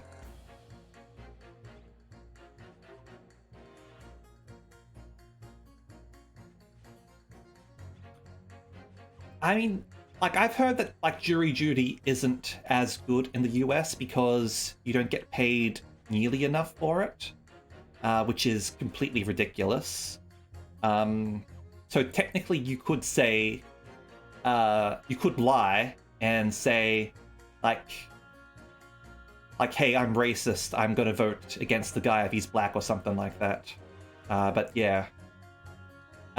Over here, a juror's time is actually respected, so yeah, that was nice to learn. Also, congratulations on getting Senran Kagura, Drago. It's not exactly my sort of game, but I hope you enjoy it. What exactly do you mean by filthy eyesores? On my way to market for his lordship, I have to pass through the East End. The place is full of beggars, pick-pursers, and crossmen, the scum of the earth. A little harsh, perhaps? Let me be plain. If it were up to me, all those back slums would be made spick and span or eradicated. At least, we have people like the Great Detective working to achieve these important goals. You're referring to Mr. Herlock Sholmes? That's right. I like to keep abreast of his exploits by reading Rant's magazine in between my duties. He does wonders cleaning up London streets. In my opinion, he should be declared an honorary Maid of the Capital. Oh hey, they screwed up! They should be a U in honorary over there. Because I've noticed that they've been going for the British spelling in things. So there should be a U there in honorary. Mr. Sholmes? A maid? Charged for contempt of court over here. That can also be excused by any legal entity involved in the case. I think 6 can be excused by the defense and plaintiff state for no stated reason. 6 need to be justified. Judge can excuse anyone they want. Yeah, they've got a certain amount of excusals or something here, or anything like that. They don't interview you or anything. Like, it's just based on just looking at you. I guess the theory is they want to get a representative jury, and I can definitely sort of say that what we sort of ended up with was a multicultural jury, I guess, like representing broad segments of society, like different ethnicities, genders, and all that. That's definitely what we sort of ended up with. Like further, if you sort of go too far, I do believe that you do have to sort of give justification for why you want to excuse a certain member of the jury from that trial. But we didn't get to that position or anything like that. I just ended up with sort of like a shotgun round or something like that. A bunch of jurors got dismissed. New ones were sort of brought in. A couple more were dismissed, and the next ones were all fine.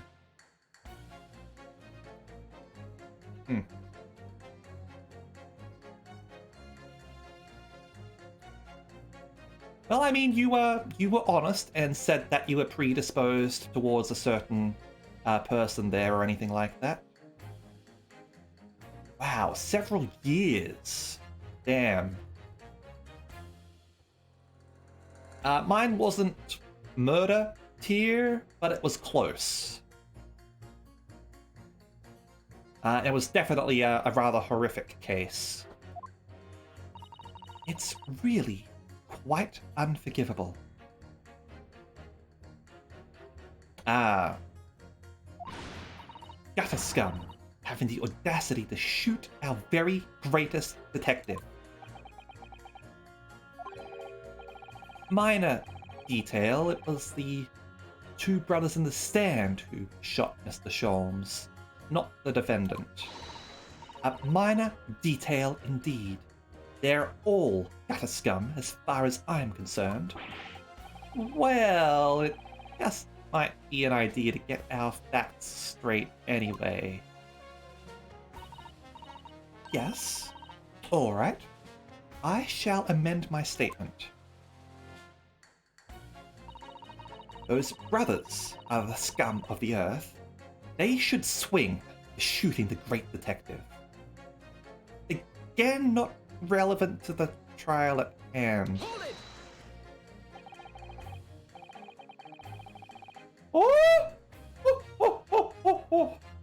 Oh, that scum of the earth in the stand over there should hang for what he did to the great detective.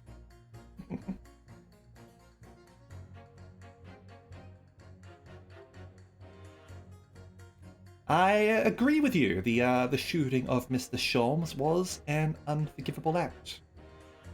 I'm just going to guess that's what you were going for. But the purpose of this trial is to determine who shot the pawnbroker, Mr. Windybank. I'm afraid you're splitting hairs, sir. Sorry? Whether it was the thieves or the pick purse, it was still gutter trash that shot the pawnbroker in the end. Filth that should be cleaned up and eradicated, in my considered opinion. Thanks so much for sharing. Changing this maid's mind isn't going to be easy. Bruno? It was one of those two brothers that shot Hurley, wasn't it? Yes, without question. Well then, I'll never forgive them. Oh, Iris. Yep, I believe we've established the jurors that they end up getting are all completely unsuited for it. Perhaps we could use this maid's statement to help us somehow, do you think? Yes, maybe. Let's listen carefully to what each juror has to say first. I think you'll find that if you look at the photograph in stereo, the truth will just pop out. Now this guy's actually quite sensible. He was quite sensible in the previous trial, and I think it's important for us to be able to see the other photograph from the other camera to see if there is a reason for what's going on here. Hold it! What do you mean? Look at the photograph in stereo. Sorry? What? Don't you know? If you look at the photographic print normally, it looks as though the pickpocket girl is about to shoot the victim, obviously. Protection! But there's no indication that the defendant ever fired the gun. All I'm saying is, if you look at the same print in stereo, it could reveal all sorts of new information. By any chance, are you a fan of stereoscopes? Oh, how did you know? Let's call it a lucky guess. But never gets old, seeing the two prints merge into one before your eyes. It's extraordinary, it's captivating. Oh, it's the height of modernity. Of course. Oh yes, I think you'll find that the stereoscope is here to stay. Hold on. Giving us new perspectives we could only dream of before. It's the greatest invention the world has ever seen. If only it could give me a new perspective on this case, I might agree with you. Okay, and old mate here is still distracted. What exactly have you been muttering about all this time, sir? Hope the maid cleanses the world of stereoscopes. Greatest invention is toilet paper. I mean, have you experienced the wonders of the bidet?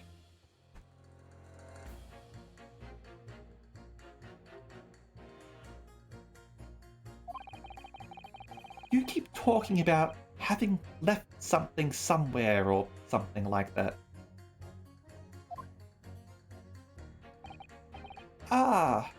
So sorry.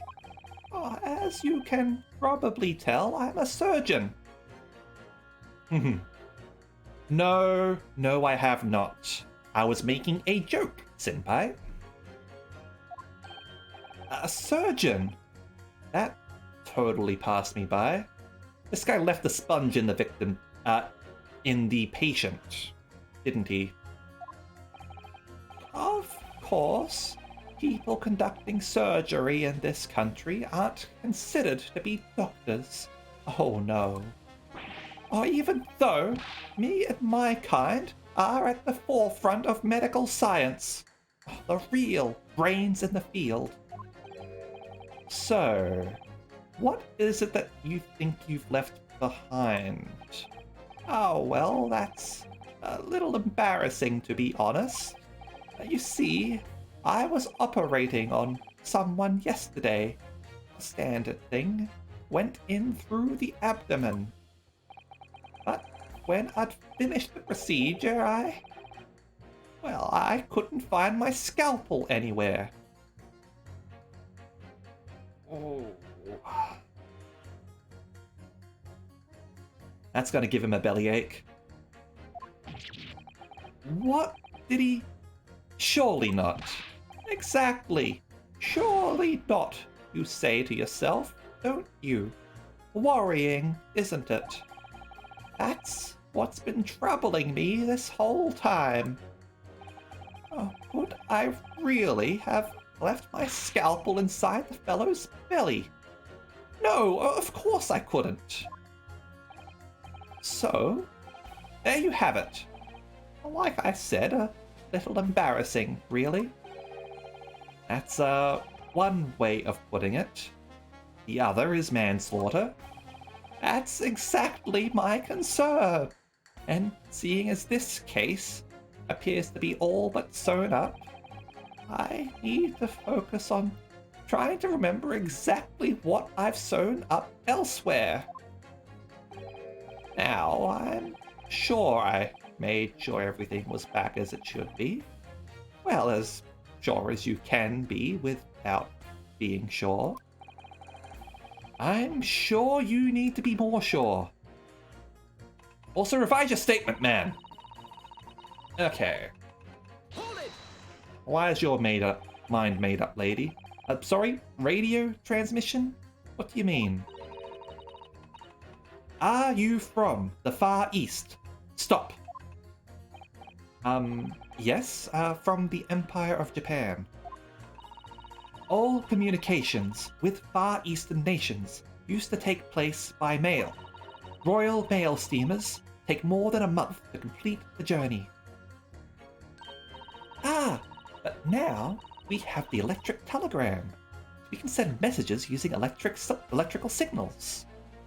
Also, the radio was quite significant in Japan's victory against Russia in the Sino-Russian War. Russo-Japanese War? Was it? Whatever. It played a huge role. That and also Russia like being really scared to commit to a war. If the war had proceeded any further, Russia would have probably steamrolled Japan. Thousands of miles of cables have been laid along the ocean beds, connecting the entire world. Mm-hmm. Radio is very important. Thousands of miles of cable on the ocean bed? Makes my head hurt just thinking about it. Basically, any sort of technology that better enables communication is very important. Whether it is the written word, the radio, telegram, television, the internet, the typewriter, the printing press, like all of these, in facilitating communication in various ways, or the transmission of knowledge, have all done wonders in sort of like shaping the world.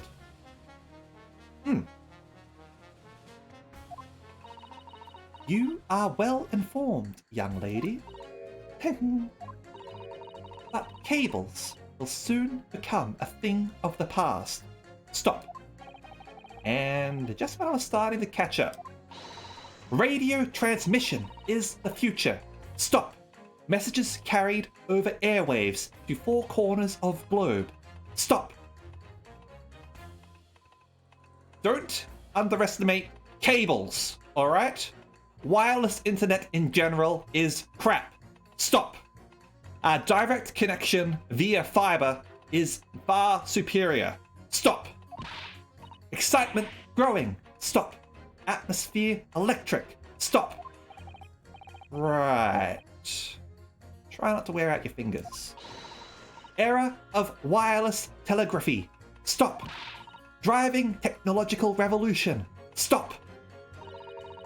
And people say inventions like the stereoscope are the height of technology. What utter piffle. Can't understand it. I really can't. They're just silly toys. Oh man, he's gonna get pissed off. We'll talk about that further soon. We'll continue this first though. Don't spare any feelings, will you? I'm not saying that radios aren't relevant or anything like that. Radios are absolutely still relevant. Is there anyone here who likes stereoscopes? So, why exactly do you think that the defendant is guilty? Alright, someone's not a fan of stereoscopes. Down, down, down with the stereoscope. It's quite simple. We haven't been shown a scrap of evidence to suggest that she isn't the culprit. And just as radio waves dash through the skies faster than the eye can see, so we should dash to the conclusion of this trial and stop pandering to indecision. Alright. Alright, Mr. Bolshevik. Hold it! Please tell me you're not villain Bolshevik. The Russian revolutionary. Revolutionary? Da! I believe there is such a rumor. It's just a rumor. As you see, I have unfortunate appearance. I look like vicious criminal. Your words, not mine. Just want to point that out. People call me revolutionary, murderer, autocrat. And which glove fits? Good day. I am visiting London for sightseeing. I would like to take bus to Crystal Tower, please. I am no longer infected.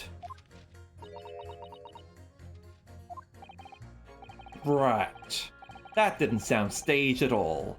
You'll forgive me for having my doubts. To be treated like vicious criminal all the time, it is very painful. People do not realize. So, I have much sympathies for these brothers. People say they are criminals only because of how they look. I mean, they also admitted to being criminals. The Skulking Brothers?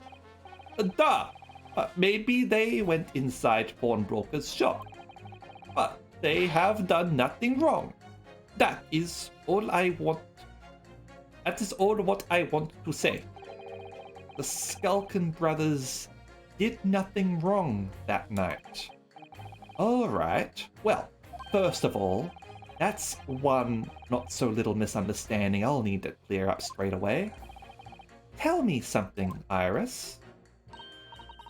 What is it, Runo? The jurors are chosen at random from the inhabitants of London town, aren't they?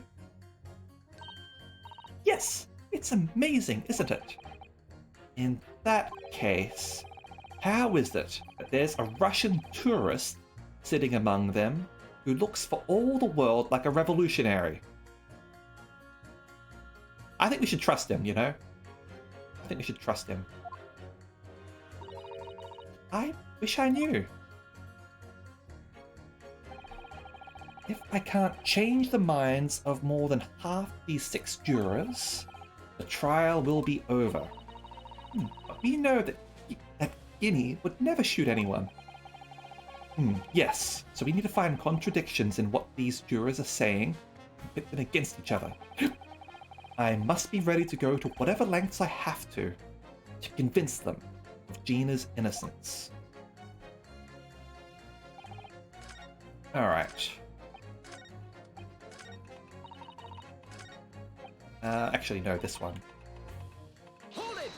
Right, we aren't tankies here. We don't want him to ruin our glorious revolution.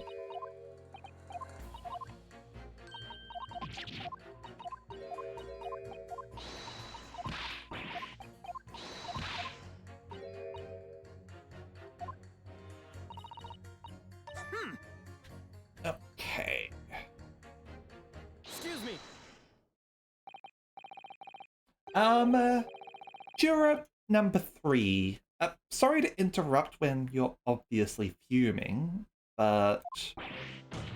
What? Do you perhaps have something to say about juror number 5's last remark? As if I couldn't guess. Oh, you bet I do. Say that again. Go on. I dare you. I double dog dare you, missy. Goodness. Are you talking to me? I think he just might be, yes.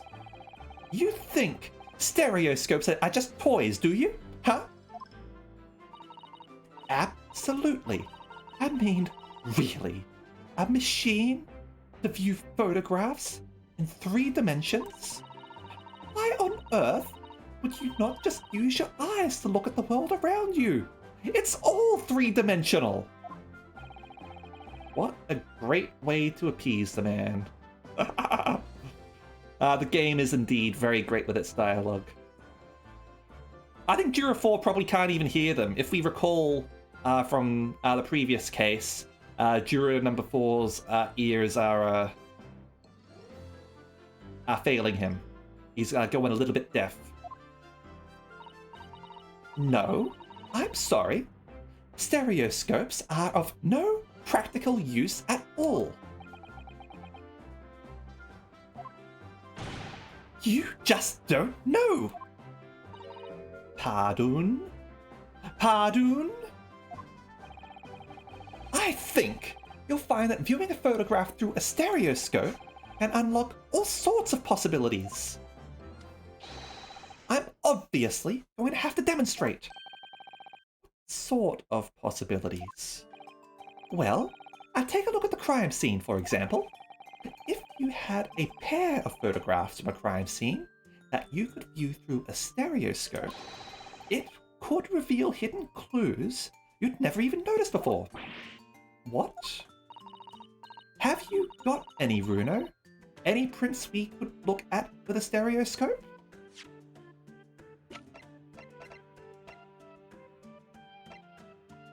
I mean... We've got, these ones here. I'll hold off on that for now. I want to hear all the dialogue. No, I don't think so. None spring to mind anyway. Well, if you find any, we should definitely try it. I don't think we're just going to find prints of the crime scene lying around, you know? I suppose if we somehow find ourselves with some, it would be worth a go.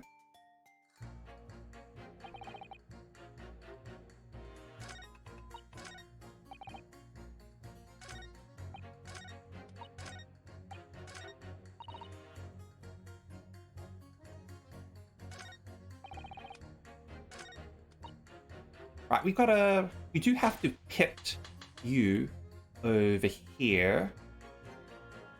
Because that's all in contradiction, because they've admitted that they shot the guy. Yeah, we need to get the one from the front. Objection. Those two statements clearly contradict each other. A good lord, a council, explain yourself. Oh my statement? Contradictory? Contradict. C-O-N. Juror number 6. You've got the wrong end of the stick. I do not have stick. I have mouse. He's miniature giant space mouse. As juror number 2 said earlier, when the Skulkin brothers fled the scene on the night in question, they fired a shot from their revolver. Yes, they shot poor Mr. Sholmes in the abdomen, I understand. Surely you're not going to tell the court now that you didn't hear. Abdomen. Abdomen. A, B, D. Sir? Sorry, my English is still learning. You are telling the court you didn't hear. Forgive me. I did not hear. Here is word. Abdomen. A part of person's body or containing stomach and other vital organs. If this is what you mean, you should say in plain English, I am Russian, not native speaker. Who thought it was a good idea to let this man be on the jury again? So, you are telling me these brothers who look like criminals were lying?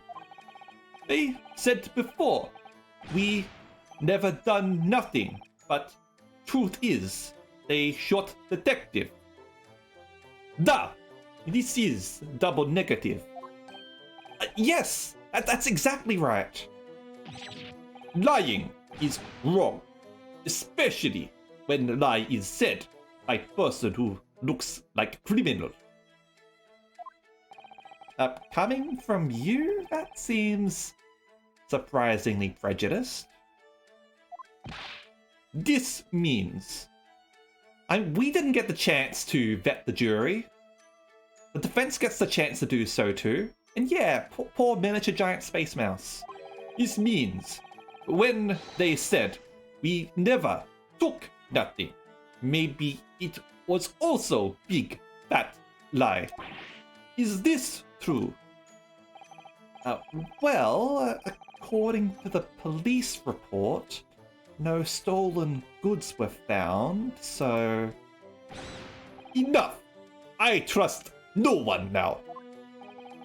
It's not the mouse's fault though, sir.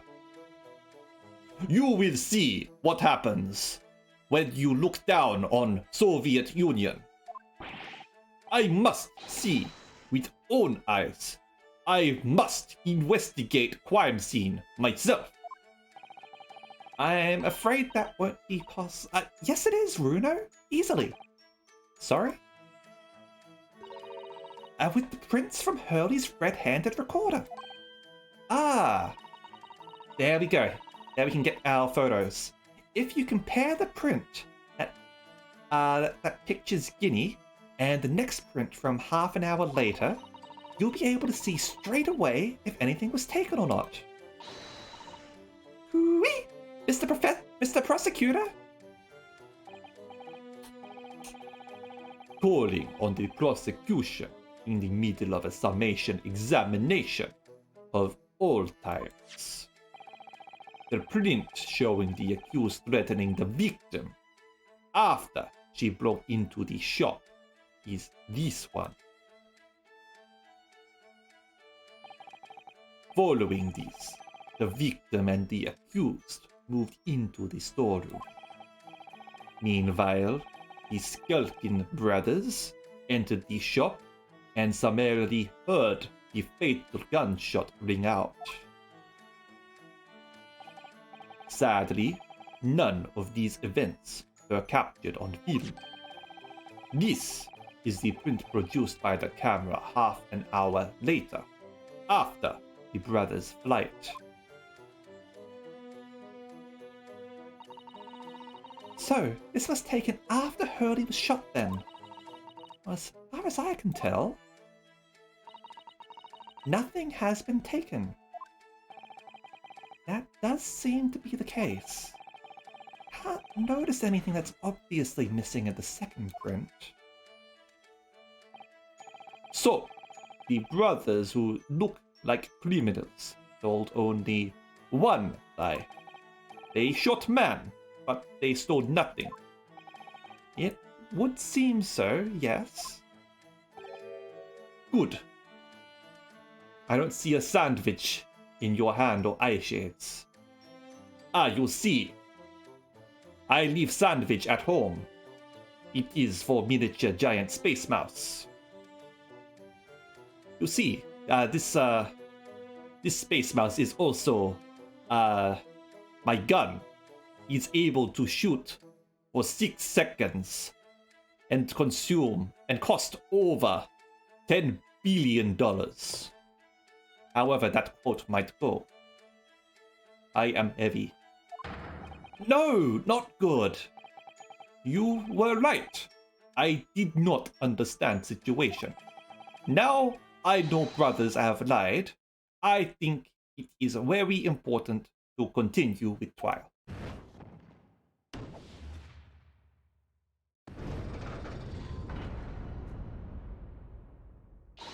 Oh yay! Well done, Bruno. The balance is shifting. Well, it's a start, I suppose. But there must be more in what these jurors are saying that I can use to expose the truth. If I can do that, just might turn the situation to our favor still. Thank you, counsel. Continue with the summation examination. And kindly hand that new photographic print to the bailiff to be filed as evidence. Alright. That's been entered in. Another print in the court record. I wonder if you can make use of that. Absolutely. In Lake of Lies are many dead fish. We must find truth. Therefore, I say, not guilty verdict. Okay, give me a second. We've got this over here.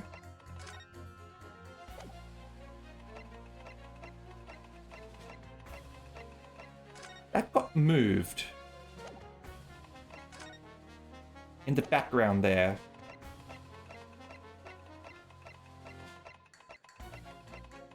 Have a look at that.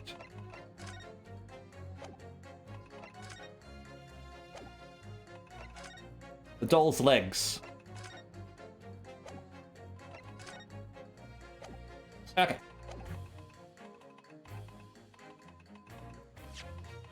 No, hold on. Hold it! Wait, no. Yes? Yes, that's the one I wanted to do.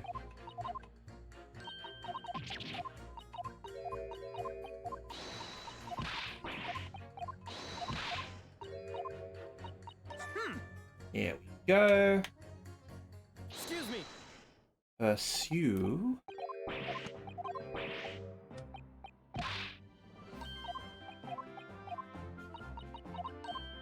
And we've got those photos now that we can use in stereoscopic vision. Absolutely. How about this print here? It should do the trick, I think. Take that! Alright then, juror number 3. Are you saying you can do this with any 2 suitable photographic prints? Of course I can. Very well then, I'd like you to demonstrate. I'd be delighted to. Just give me one more print and I'll amaze you all. Take that! Alright, these 2 prints were both taken with the same camera in Windybanks on the night in question. Yes, I see. Tell me, Mr. Lawyer, do you know how stereographic images work? Do you understand the principle? Well, I think so. I did have a lesson only yesterday. Left and right images need to be the same, only with a slight shift in the positions of some objects. Then, when your brain merges the 2 images together inside your head, it notices the shift as if it were depth. Yes, exactly. It's that small shift between certain objects in the 2 pictures that's really important. So, what happens if you use 2 photographs that are exactly the same then? Oh, no. Obviously that wouldn't work at all. Not for seeing the scene 3-dimensionally, anyway. Oh! Of course! Now I see! I think the young girl has discovered the secret. I have! Can you uncross your eyes before you tell me? Have another look at these two pictures from Hurley's camera, Bruno. Go on.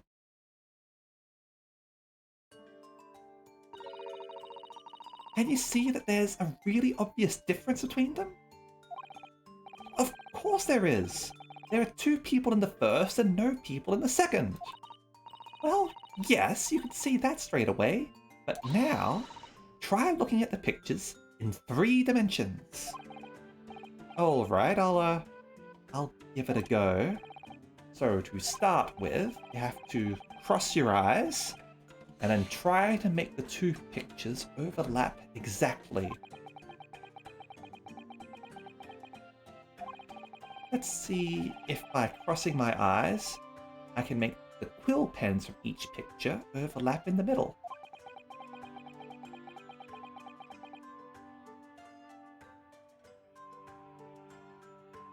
The lamp's also different, but I was mostly sort of thinking about the objects in the background, like the doll.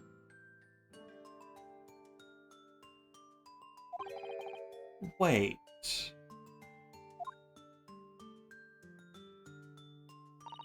Well, did you manage to see it properly, Bruno?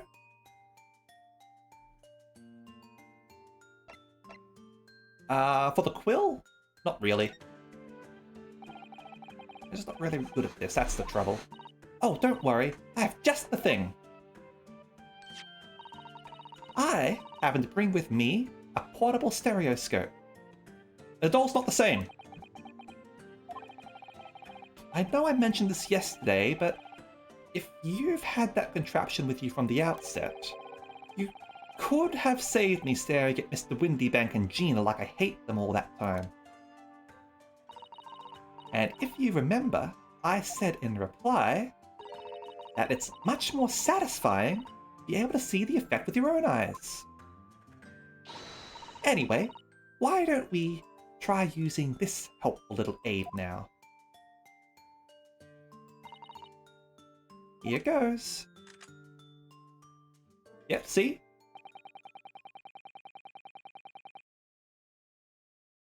Everyone has stonks and stereoscopes. Now, let's see what we've got. Wait, look at that. Ah! What's going on with these two pictures? Some of the things on the counter sort of... they jump out at you.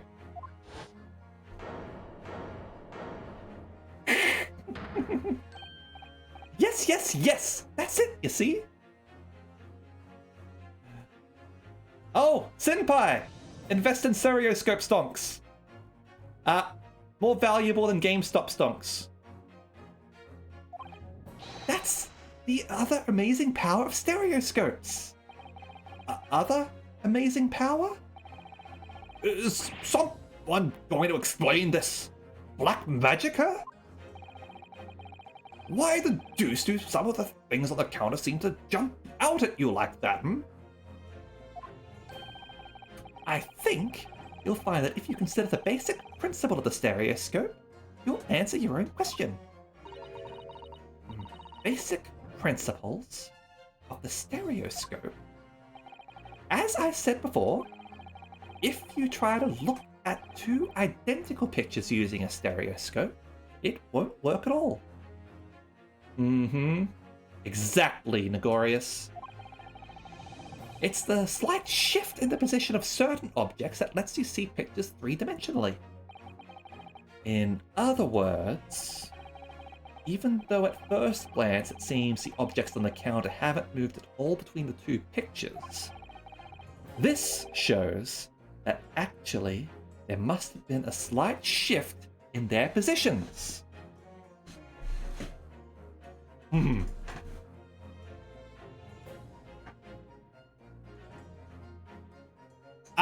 The stereoscope. It allows me to look at 2 images, and then I draw 2 images.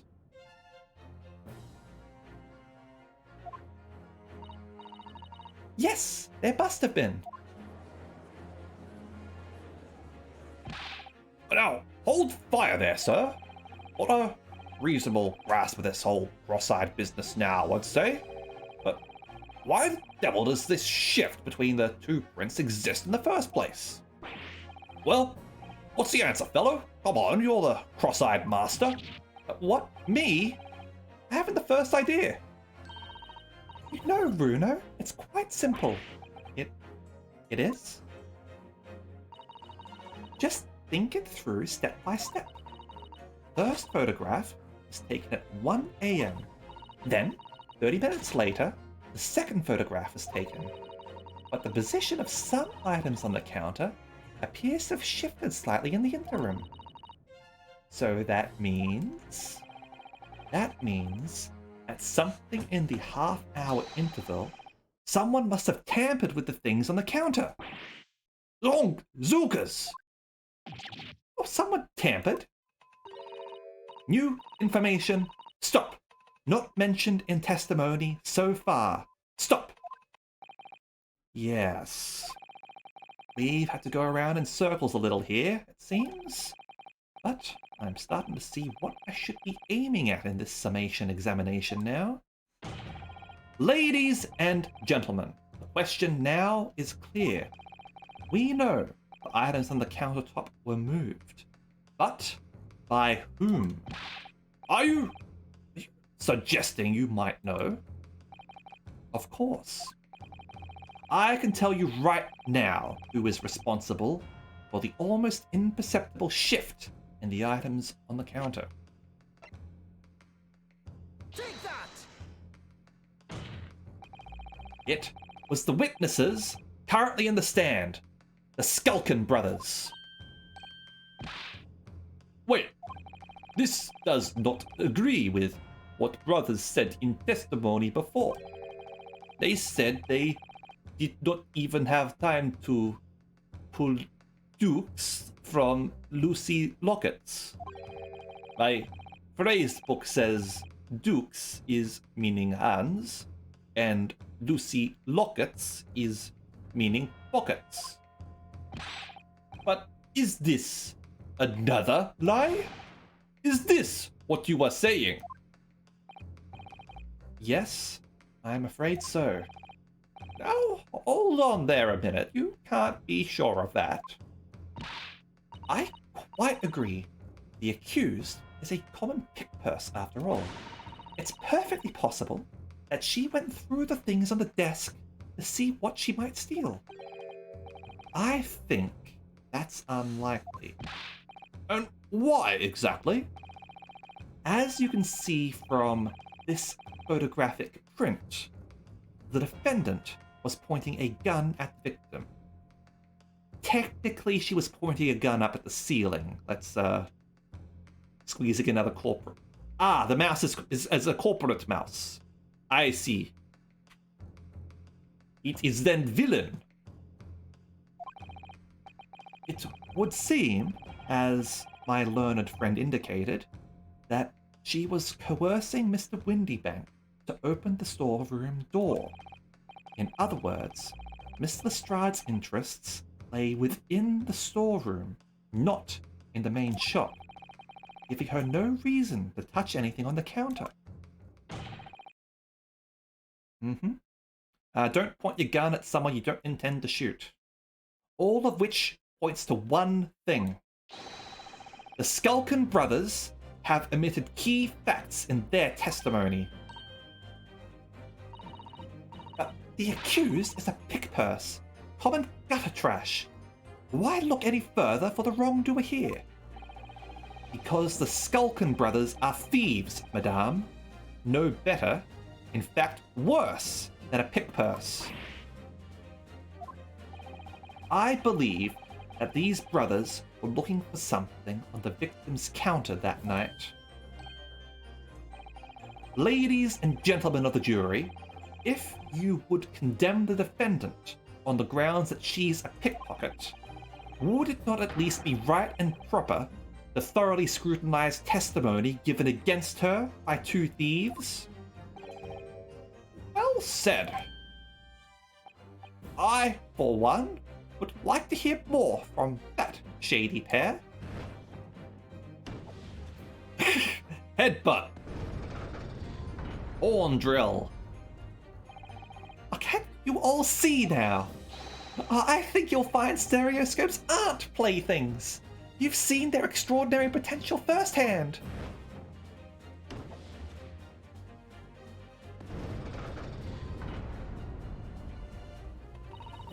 Wholeheartedly agree. Stop. Must purchase after trial. Stop. Will return home via Regent Street. Stop. Put all money in stereoscope stock. Stop.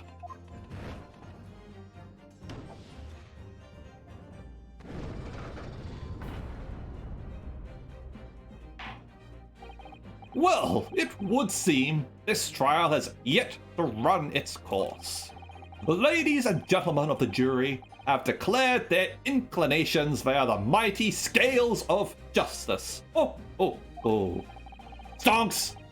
I hereby call this summation examination to conclusion, with the balance altered in the defendant's favor.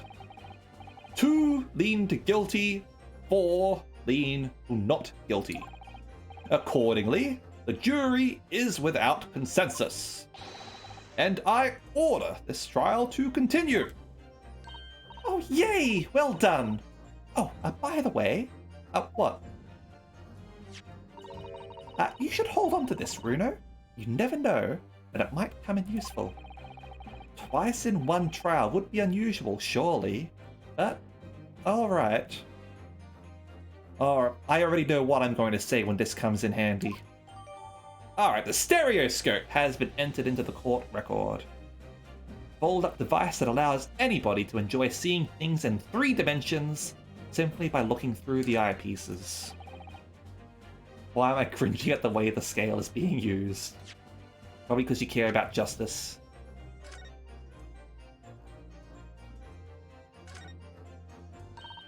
You have to pop your 2 prints in here to start with, you see? And then, when you look through the eyepieces, you can see the image in 3 dimensions. Because you care, Kuro. Because you care. The important thing to get right is the position of the 2 prints. I don't know who came up with the idea of a stereoscope, but it's really quite fascinating.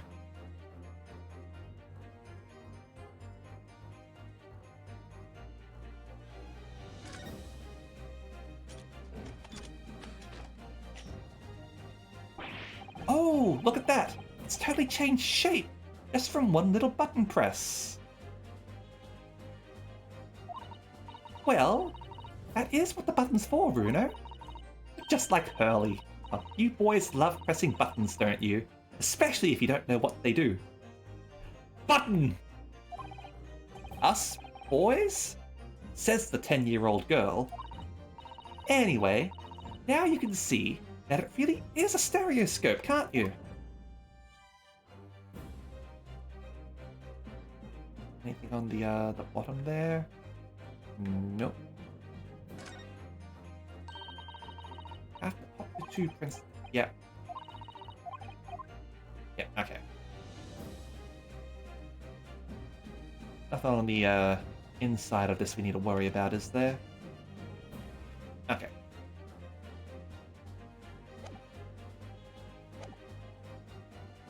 Lord Van Ziet, you will instruct the witnesses at the court demands additional testimony from them. I'm sure it won't spoil the bouquet to do so, my lord.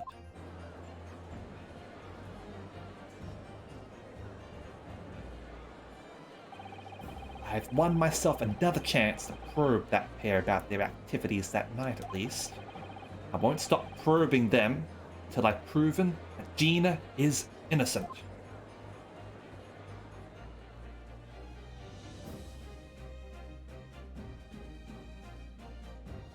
To be continued.